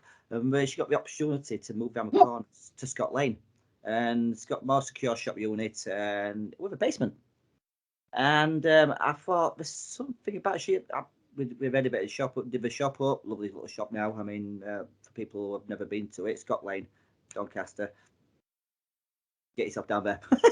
But it looks lovely. I will say this, it does look lovely, the shop, and it does have, when you see photographs and stuff of it, it's got a lovely vibe. It has. A lot of people say that it's it's a lovely, friendly little place. I mean, people like, as you know, with shops these days, it's very straight take the money off you, go straight out. In this little shop, you can have a little chat, have a chin wag, and people been. Well, the only thing it's missing is a sofa. It's because you haven't got room for one. But no, it's best, baby, and I respect that. I help out and whatnot, but I would never take reins of it. But my my domain's below decks, and down the back of the shop is a flight of stairs into what I call a den. Now, a den is quite an unusual place. The building's built in late 1800s, I believe, and I believe we have the old butcher's shop. It's been quite a few items. Be shocked. So downstairs, it's still got the old ceramic tiles on the walls. Because at first, someone did tell me there used to be a mortuary down there. But, I wonder if I've got that one. But I don't think I have, to be honest with you. But I'm happy with butchers. There's a washroom to the side with the original stone sink still in place, and Nice. there's everything's segregated in little sections. So I also do photography down there as well. Everything's like little backdrops. You got like a living room area, a kitchen area. There's a seance area. There's the board area. There's I've even got what I'd like to call my spirit booth, for spirit photography. Like selfies and things. Oh, right. Now, yes. Now I don't allow technology down there apart from dictaphones, and people can use cameras or phone cameras in the photo booth. Basically, it's like the old train station photo booths. Yeah. With the curtain. Jacqueline knows what I mean here. But yeah, basically, it's blacked out. You sit in it, you pull the curtain across, and you take photographs in your own little environment and see if you do pop up anything. Now, the building itself is believed to be haunted. We've had activity down there, and at the moment, the people I've had guests down there. I've been collating what they've been collecting their evidence and writing down quite a few. And a couple of weeks back, we had a distinctive smell of lavender, which we've never had before. Yeah. So you're working in a very more spiritual way down there. Yeah, well, I've gone back to basics in a way. I don't like saying, but using the word back to basics, but I've done the technology side of stuff. I've been in my younger days. I've had ghost boxes, EVP recorders. I mean, I must admit, I still use my EVP. That's the only thing I've kept really, apart from a torch or two, and cameras.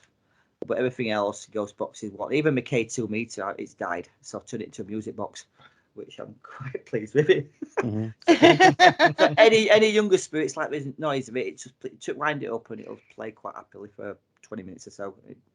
Once you turn it on, it never shuts up. A bit like me, really. And but everything down there is basically I've got UV lighting down there, and it's you forget it's even during the daytime you have activity. Once you're down, there's no windows, so once you're down there, you don't know what time of day it is. I mean, it's right. I mean, I do believe. I mean, because of spirits. I mean, I don't believe we're controlled by the concept of time like we are. So, paranormal activity can happen at any time of day or night. Yeah, I agree with that. Yeah, I think that's sort of something we've all sort of learned over the years. Yeah. I mean, I had a friend a few years ago when I lived in Wakefield and worked in Wakefield, and it wasn't. Unfortunately, I was on day off at the time, and the following day I come back and said, "You never guess what I saw." What? Basically, where the canteen was, I used to work in a DIY store, and we had two doors, one from the main shop into the canteen, into the locker area. And he said this guy just walked with a blue border suit, shortish guy, bald head, walked through his door, went into the back room, right opening doors. And this was in broad daylight. Mm-hmm. Yeah. But when you talk to people who have like a strange occurrence, 99% of the time it's during the day, and they're not expecting it, they're not looking for it, it just happens. Yeah. And that, that is the pure experience, isn't it? And I think you're a bit nail head there. You're not expecting it. But I believe a lot of these people go out, search. I mean, I've done it myself. I go out investigating places, but I think you're less prone to actually getting evidence. Your best time to look for get something is when you're not expecting it. So you cannot have a camera trained on such and such a time for activity to happen. Oh, it's happened as I planned it, basically, in a way. The best activity is when you're not expecting it. You used a word there, evidence. Yes. Oh. What would you class as evidence? Well, I won't say I've become skeptical in my old age, but if a ghost came up to me now and asked it for its ID. Well, I mean, I've experienced things myself, but I mean, I'm more apted to go in photography side of paranormal research. I mean, I know people do sound, I know people do light, visuals, audio, but I love my photography, and for me, a physical manifestation on film would be my ideal evidence. But I've never caught it yet, and until I do, I'll still keep looking for it. And but I think you tend to find the easiest way to collect evidence is EVP. I mean, we've all got these little dictaphones these days. I mean, you can buy them for a tenner off eBay these days, and they do a good job. I mean, some are more sensitive than others, but it's how you use them as well, because obviously buildings. I mean, my den is below. It's not a main road, but you do get traffic. You got the flats upstairs, so you got to collate for the noises from residents and traffic bit outside. Yeah. So with your photography, do you use film photography? I have got a 35mm camera. I do use, yes. I mean, I have become prone to using digital as well, which is more convenient at the time because you're not having to develop it. It's instantly downloadable to the computer, and you can zoom it as well. But the thing I do like about 35mm, whatever you capture on that is also evidence on the negative as well. Yeah, that is the thing, isn't it, with 35? And that's what I do like about that. You see, if it's caught it on the camera, if it's on that negative, that's your evidence. Yeah. The problem with that is anybody who's viewing it that wasn't there at the particular time will always Oh yeah, but question it, won't they? You're always going to get, whether it's be online, whether it be physical. You say that you always get the debunkers and think, oh, that's not real. That's something else. That's this. That's that. Pareidolia, for example. We all see shape. We all see everyday shapes in everyday objects, don't we? So it's the same with paranormal. I think with a paranormal, if we look too hard, we do tend to find what we're looking for. Unfortunately, it's not the thing we're looking for. If that makes sense. Yeah, Jacqueline, you like a camera, don't you, darling? Yeah, just a bit. Have you caught anything? I may have caught something at Warwick Castle, but I can't say definitely. Basically took 3 photos. It's on a private. It's 13 of us. We're in Warwick Castle. We're just doing the walk round. I took 3 photos, and when I was scanning them on the laptop, the third photo was different. And there's a little there's a little grey shape in the back of the photo. I've had Karine look at it. Karine Breton West, this is. Yeah, she's seen the EXIF data and stuff. I actually had my laptop and showed Laurie and MJ. Took it to Haunted Antiques and showed them all the picture from the SD card. Can't debunk it.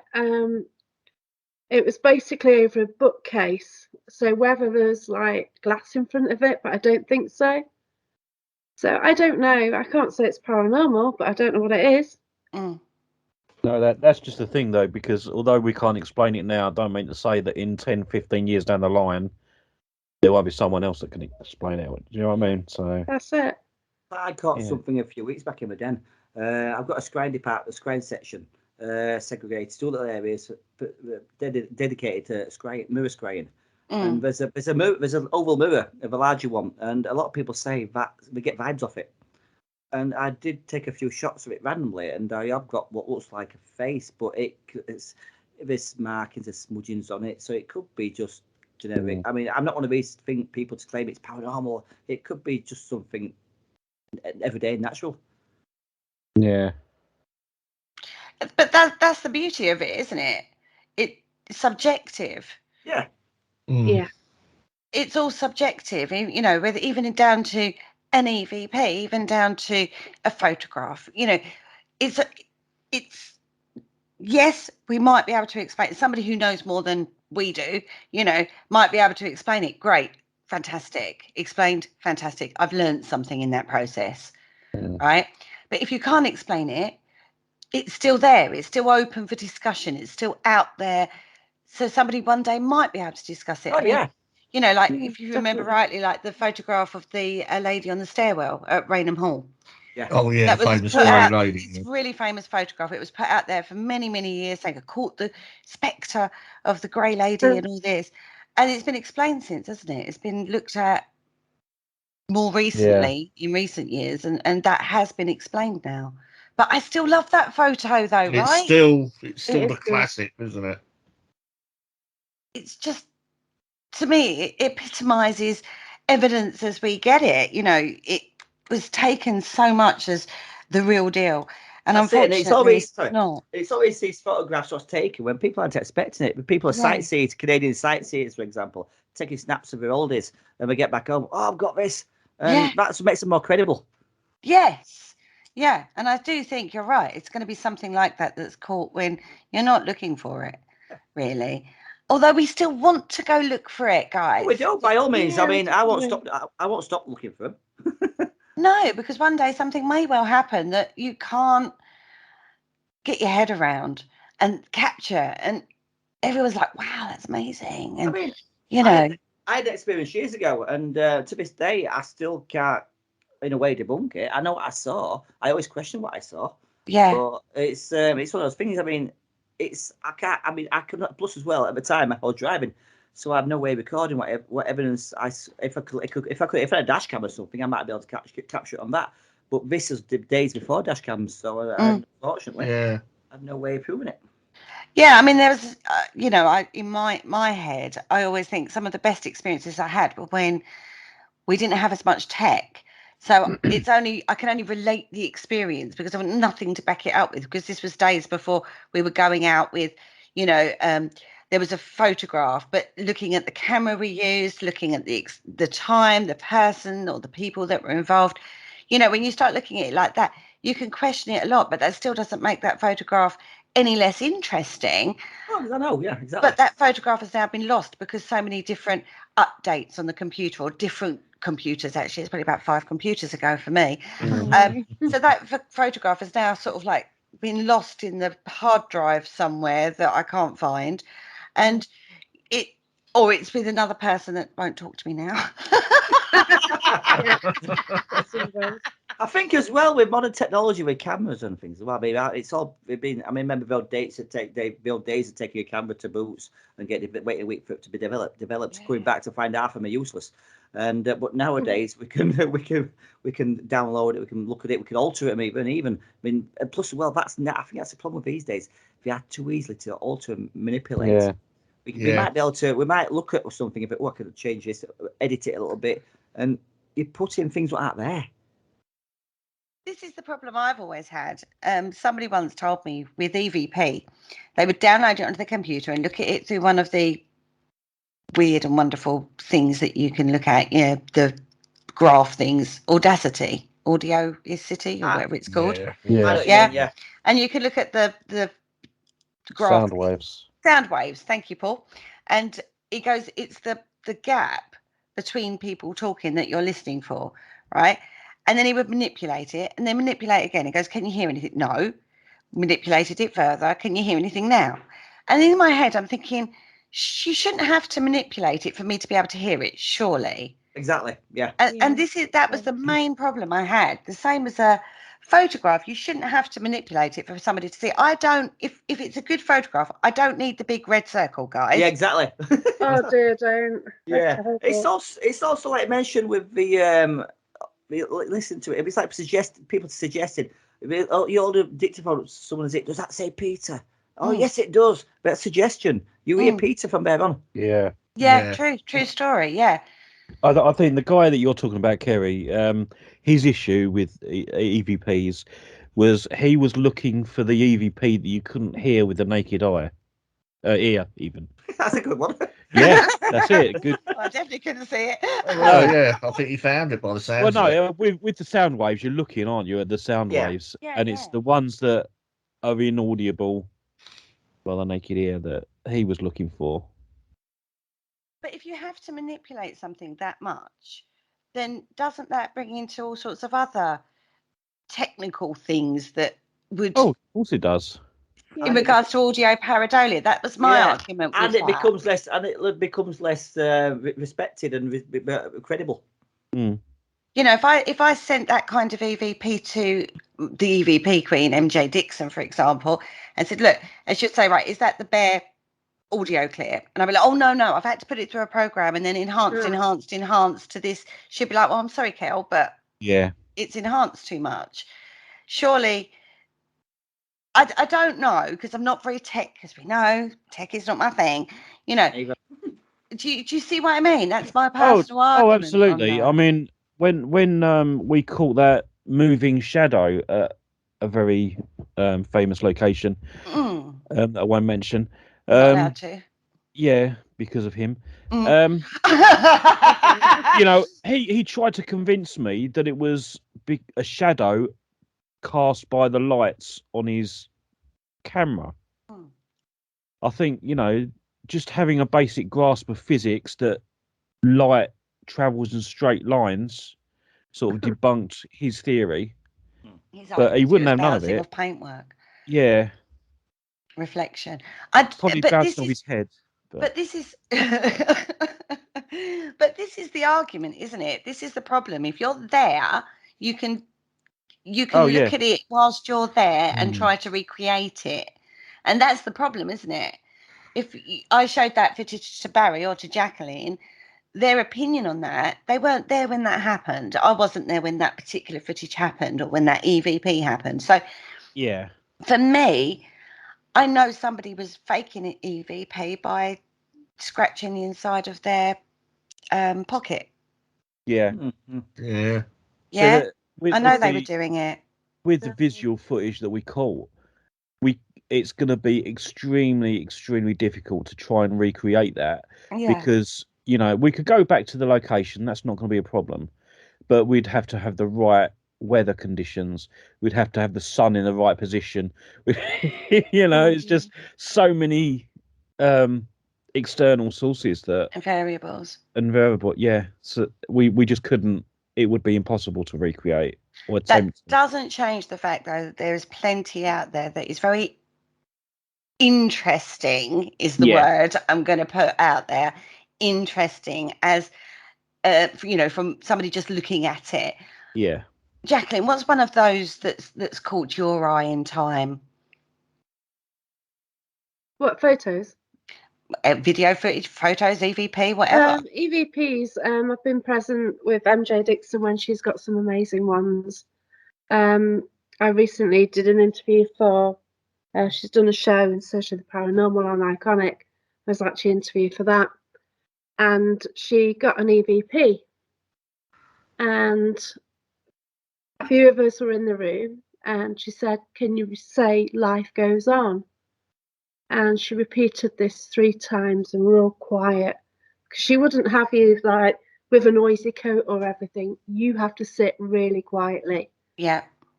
And she asked the first time, and you could hear it. The second time, it was even better. And the third time, it was just amazing. It's so crystal clear. And this was using a DR60.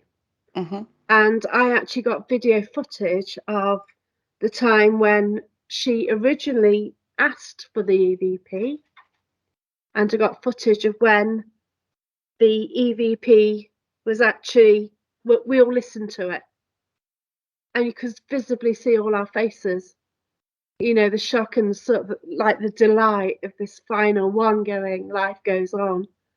And it's just fantastic to witness that and be there. There is an experiment I know of actually that is about a group doing EVP work, and they all focus on one word, and then by the end of the session that word is coming out on the EVP. Wow. So I can't say it wasn't. I can't say it was, but I know that that's Brian Cano who does that experiment. What's going on there? What mechanism is at work? One wonders, right? Barry, what's one piece of footage that comes out in your mind, or video or EVP or whatever? I'll be honest with you, EVPs, I've not really had much luck, to be honest with you, with EVPs. I haven't. Same here. Saying that, though, I do have a recording. I did an interview with a lady about a week back now in a local art gallery in Doncaster, which recently opened, and about activity. And I've got some interesting background sound about when I was interviewing her. And I've been using it for my new toy, you see, so the evidence of it, what I've been collating. And I thought, I want to download that to my computer, but I've not had a chance to do it yet. But it's same again, it's photography for me, but I can't be honest, I can't really put my finger on one particular one at the moment. What stands out for me? Because I mean, they've either been debunked or overused in a way. Mm-hmm. Nothing fresh, to be honest with you. It's difficult, isn't it? Because you see various. I'm not going to take anybody's experiences away from them, because I do think it's thoroughly fascinating. Yeah. I do think it's thoroughly fascinating. MJ Dixon, I do call her the queen of the EVP. She does seem to get incredible EVP. I was lucky enough to be part of the Sage Paracon the weekend just gone that she did, and they showed the first draft of the Bob in Jail of Paranormal Captured, I think it is. Oh, wow, yeah. Yeah, that's coming up. And some of the EVPs on that are just incredible. But I'm not lucky with EVP. I don't seem to be able to catch any. I have a theory. Okay, go. Okay, this is quite random. I think everybody's got some sort of energy around them, whether it be family, whether some sort of connection. And for me, the cat ball works. So whoever around me that is the tool which works, because EVPs, anything else doesn't work that much for me. But with MJ, I think for her, the EVP works. Mm. So I think it's something about the energy around you, where, I don't know, spirit guides or something. And I think it's something like that.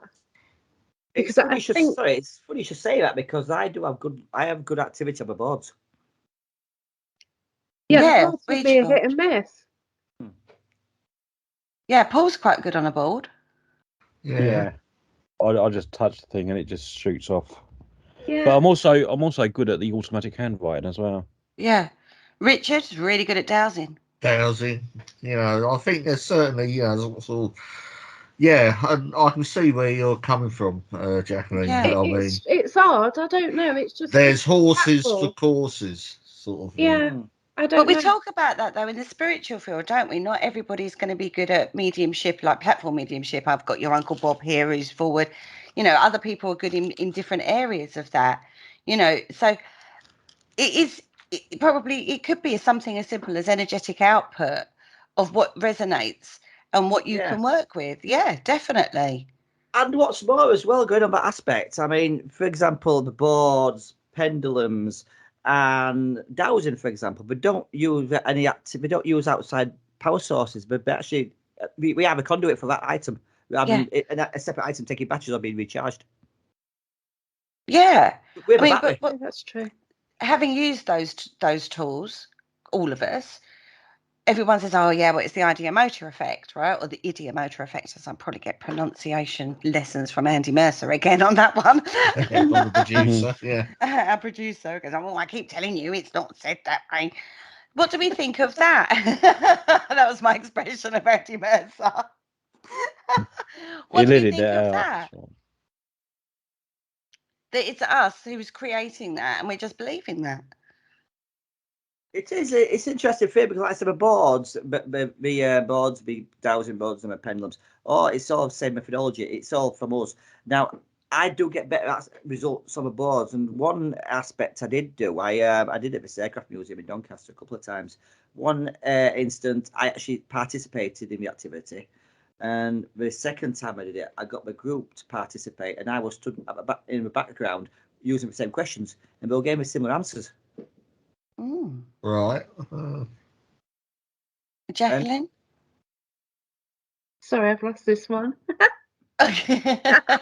We're talking about spiritual activity, like the Ouija board and things like that. Yeah. Is it coming from us, not spirit? That's the basic sort of ideomotor effect. I don't know. It's just a difficult one to call. You try and blindfold people.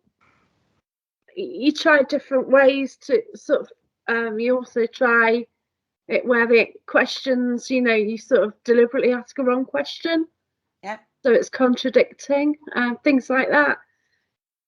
You just try and prove that it is sort of spirit or something else, don't you? There's a couple of interesting experiments that I do with the board if it's going crazy and I'm not on the board and I've got a lot of people that have never used it before, to see if it's somebody pushing it or, it's coming from the person. Turn the finger over. Yeah, we do that. Yeah. Yeah. Turn your finger over. Upside down. Yeah. So, what I done with my planchette, I moved the little feet in towards the middle. So when they put their fingers on, you have to touch it lightly, otherwise it flips up. Yeah. Brilliant. That's how I get around that. There is one as well. One of my friends owns it, and the general spirit board. I won't say the QWERTY background, but the QWERTY set out. But we're all familiar set out, aren't they? Yeah. Now one of my friends has got one, and the letters are all jumbled up. They're in no particular order. Maybe we become programmed to subconsciously know where the letters are. So with this board, it does get interesting results on it. Even though you can look at it, you look at it once or twice, and it's dark, you've no chance where the letters are. You've made boards, haven't you? Oh, I made boards. Yes, I've made table boards and all sorts. So one table I made a few. One of my early ones I did. The old drop leaf tables. I made Beth one, and we've still got it downstairs living room. And lovely piece of kit it is. One of her friends came round. She says, Don't put my coffee cup on that. If that starts moving on that coffee table, I'm out of here, she says. Something, I do make them. What I do is I've actually got another one down in the den. I'm going to sell it soon, actually. And I tend to give old furniture a new afterlife, so to say. And I'm quite pleased with my work. I etch them. I put laminates on them. I engrave them. I think at the time I look at a table and think I can do that with that. I can see it after I've done it in a way.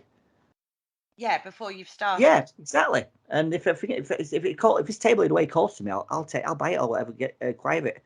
And I've done quite a few, and people do seem to like my work. It's beautiful. No, it's beautiful work. Yeah. I'd like you to do one with the letters all jumbled up. Yeah, I have been contemplating doing that actually. Yeah, I like alphabet spaghetti, just random and. Which would put a twist on the traditional Ouija board that we tend to use. Yeah, definitely. But there is one in. I have got one. I've got a table down in the den, and I'm contemplating doing that with that. Actually, funny you should say that. And it's because I we subconsciously tuned to know where these letters are. We look at something, it's imprinted like a telephone box. We automatically know where the numbers are on the telephone receiver, and it might not be intentional, being subconsciously, but I mean it is something I'm looking into, randomizing these letters around. Yeah, that seems like a really good idea. I like that idea. I'll patent it. You heard it here first, folks. Jacqueline, sorry. I think somebody had done a handmade board or something, and they'd done it wrong and missed a letter off. And I think it was an O.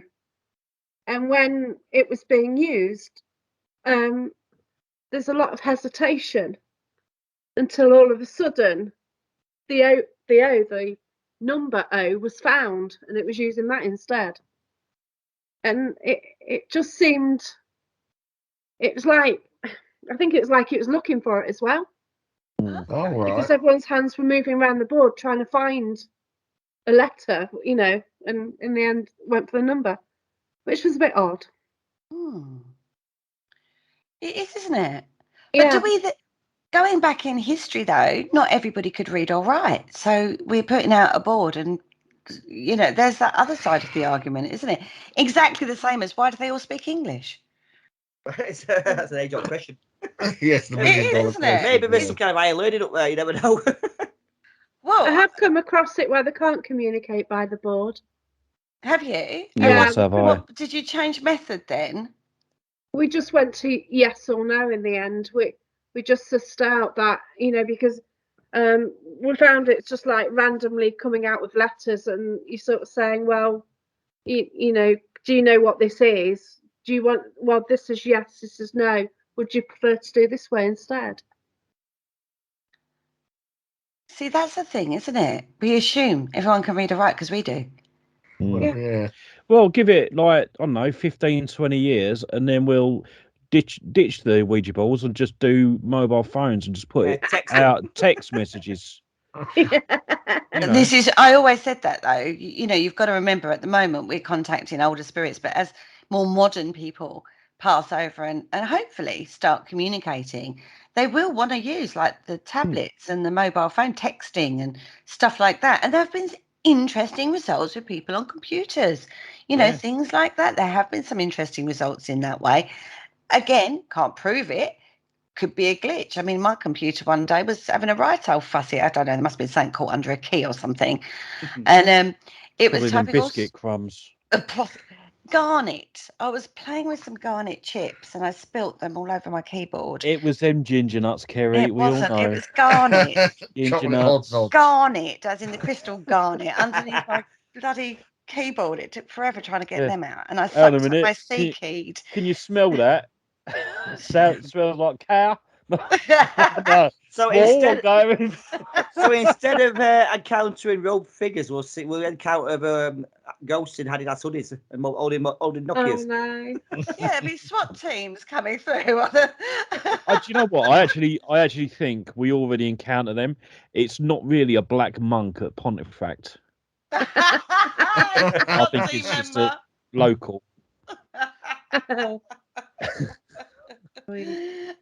All right, then what do you wear when you go out investigating, Jacqueline? What's your kit? Your clothing kit? Well, if it's summer, it's shorts. If it's winter, it's black jeans and just a purple top.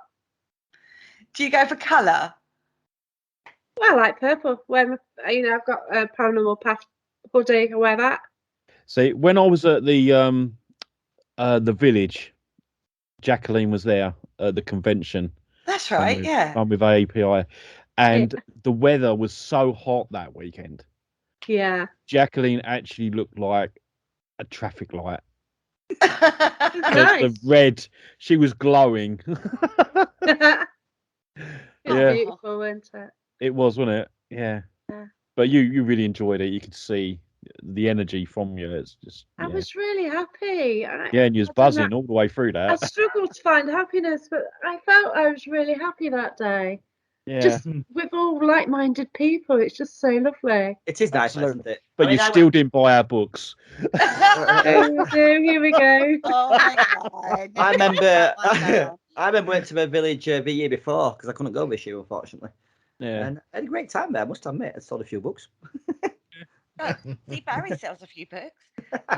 Oh my And God. look, I've actually got a quick question for you guys, if you don't mind in me butting in. Far away. Right, what is it regarding? We've all been on public events and things like that, and ghost hunts and ghost walks and stuff. But what is it about a public ghost hunt? What gets on your nerves?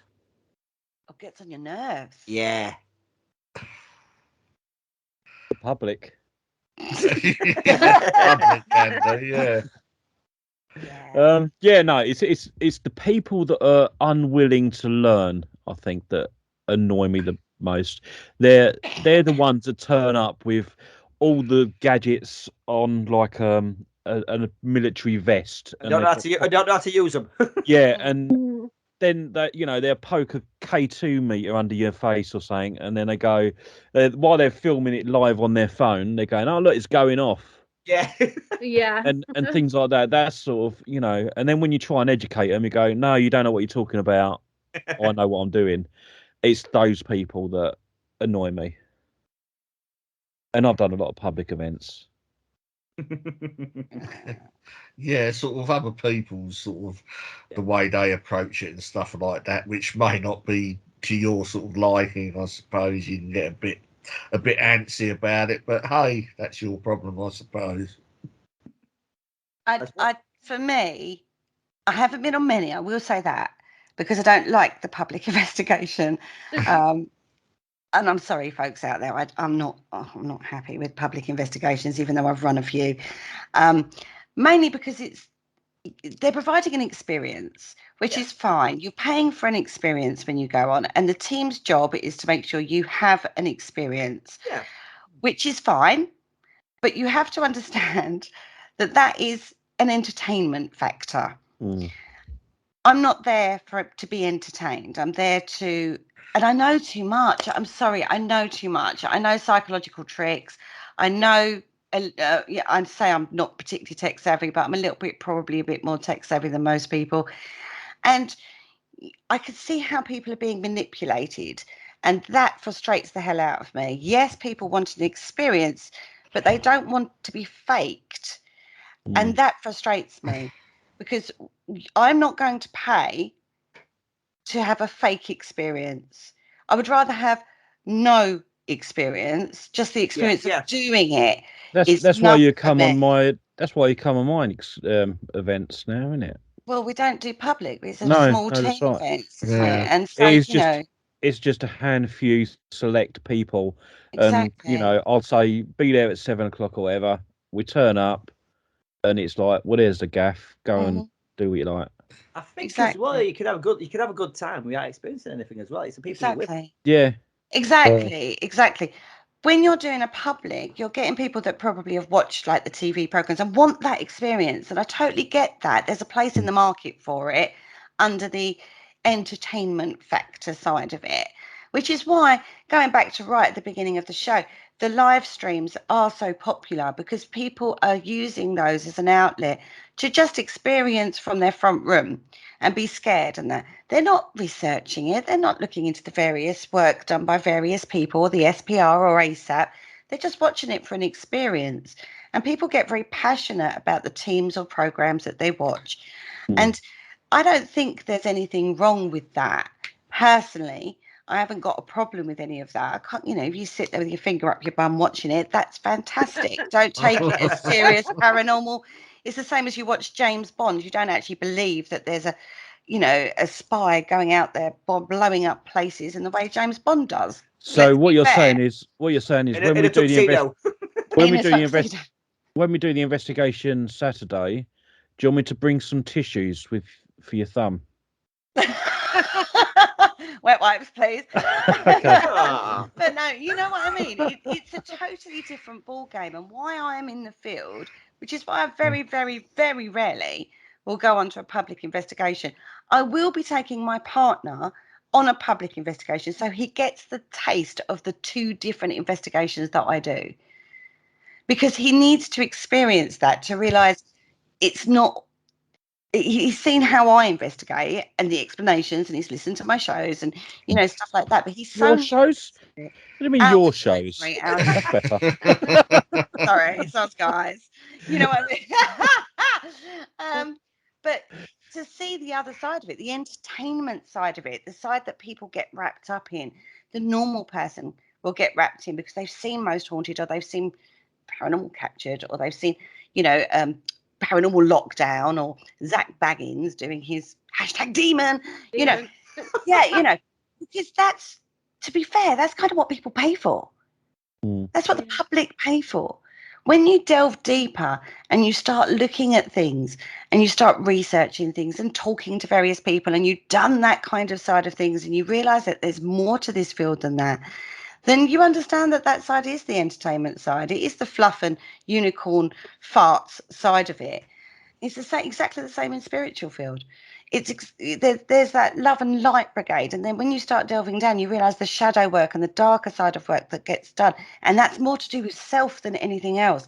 And I think but it's the hodgepodge of the paranormal. It's what makes it and causes discussions and brings everybody together. Either, oh my God, they shouldn't do that, or oh my God, they did that. That's amazing. And I think that's the fantastic part of the paranormal too, right? Yeah. Oh yeah. Yeah, definitely. And when we went to Kelvin and Hatch, I think it was the last time actually. Us three have investigated that place so many times, and it was more like a little bonding session rather than a ghost investigation. It was just us having a catch up, because obviously we hadn't seen each other for a long time, and because of COVID. it was just an interesting night, because we was sort of ignoring what was around us, but yet things were happening because we was ignoring it. But we was also having a good time, enjoying it, having a laugh, and and I think that also builds up the energy. Yeah. My last question on the table for you two guys is: COVID and the lockdowns were incredibly impactful on all of us. What positives did you take out from that period of time, Jacqueline? I met quite a lot of people online. Obviously, I started doing a show, and the number of people I've sort of spoken to on the show or through the show as well. Certain people have watched and I've actually met them since, and I've met up with quite a few people. So it's been great to get to know people. Gave you time. Pardon? It gave you time. Yeah, you had time. You got to talk to people. You message in the background, and yeah, it was interesting. As usually, I guess you'd be so busy getting out and about. I would. You wouldn't have a chance to watch what they do as well, and find out more about what they do. So yeah, very much so. And Barry? Same here, really. I mean, give me a chance to write my book as well, get published, and I think everybody looked at the COVID situation as negative. I mean, I brought my book out. I think that's a positive. I mean, I created that out my own thoughts, and I mean, I'm proud of that. And no matter what, I always thought to myself, if I could write a book, get it out, even if no one bought it, I'd be happy I published one. And for that, I'm in a strange way, I'm thankful to be locked down for that. And but I say I've spoken to umpteen people online, been on a load of radio shows, and been guests and online conferences and whatnot. I've seen even people. I mean, what I've enjoyed actually people coming to me for my opinion as well. and I'm honoured that they value my opinion worthy enough for them. See, guys, positives all the way around. Exactly. Yeah. Jacqueline, you are always so busy. You're always out and about doing stuff. I can't tell you. I look at you and I think you're an absolutely incredible person, because one week you're camping with your dogs, and then you're bloody up in the sky in a hot air balloon. Oh, I mean, God. what's next? I mean, I don't know. what is on your bucket list that you haven't done that you're going to do? And it doesn't have to be paranormal. I've no idea now at the moment. I'm just too busy. I've got to get through the panto first. Oh, no, you haven't. Yeah, Behind you. I have got to do that line. How cool is that? What character are you playing? It's cool. I've just got to get through the panto at the moment. But I'll get through this year, and then I've got to do my book. I've got to nail that. I think I need 2 clear days, but how to find those, I don't know. Yeah. It's really crazy. Like, as soon as I finished writing it, that was it. I thought, I've done it. I've done a book. Well, no, I've actually got to finish it now, and it's hard just to get that finish. Get past the finish post on it. Yeah, the last bit of it is the hardest bit, right? Yeah, it's all written. I've got 2 chapters to add now. I think I finished it before I was even invited on that Parafest. Oh, bless you. So yeah, I finished it ages ago. No, you start a new book. That's what you do. I nearly did. Yeah, that's what you have to do. You don't add to the one you've got. You just start a new one. And Barry, what's next for you?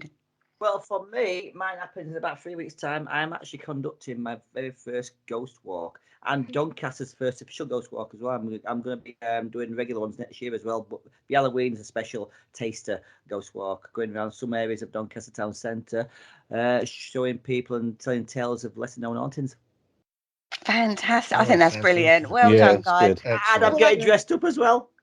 Ooh, all I can say is well done to both of you. You're both very much out there in the paranormal field. Thank I you. always look forward to seeing what you two bring to the table next. Guys, if you want to go and find out more about these guys, Jacqueline, where can they find you?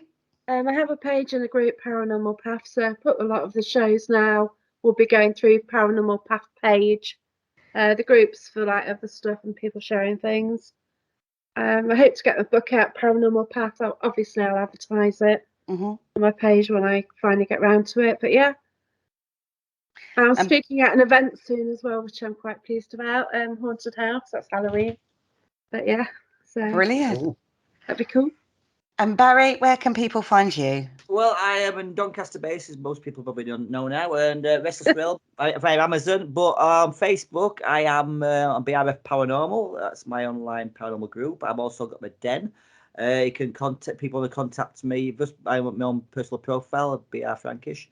On Facebook again. I do have Twitter, but I don't go on it a lot, so I'll forget that one. But no, I'm open to anybody can contact anytime we want to, basically, for a chat or an opinion on something paranormal. I mean, I'm grateful for people who feel my opinion worthy enough. Brilliant. Cool. On that note, we are actually coming to the end of the show. I'm going to give our books a little shout out. Go over to Amazon.com and you can find our 2 books that we've got out. The Book of Parasearch and the Paranormal Concept Extra, where you can read the writings of myself, Mr. Paul Rook, and Mr. Richard Clements. Everybody is available on Facebook. We will be sharing the guys' links onto our Facebook pages and Instas and Twitters and God knows where we share stuff out to as well, so you can find them easily yourselves. On that note, thank you so much for joining us and being so candid about your paranormal worlds. Oh, thanks for inviting us. Thank you very much. Thank you. Any last words, guys? No, other than you can also get our books from www.paranormalconcept.com. Just letting you know, Jacqueline. I'll tell you what, I did mean to buy books that day, but I was so busy talking to everybody. I know. I didn't buy anything. It was a hectic day. It was good though. Really good. Well, Christmas is soon. Yeah, Christmas is coming up. Christmas is coming up. Yeah, it's available worldwide on your Might send her one as a local Amazon. present just to make her read it. Yeah, but you can send her the exam afterwards just to test Yeah, if she's just to actually test if she read it. On that note, guys, say goodbye. Good night, Goodbye, folks. guys. Right. Bye.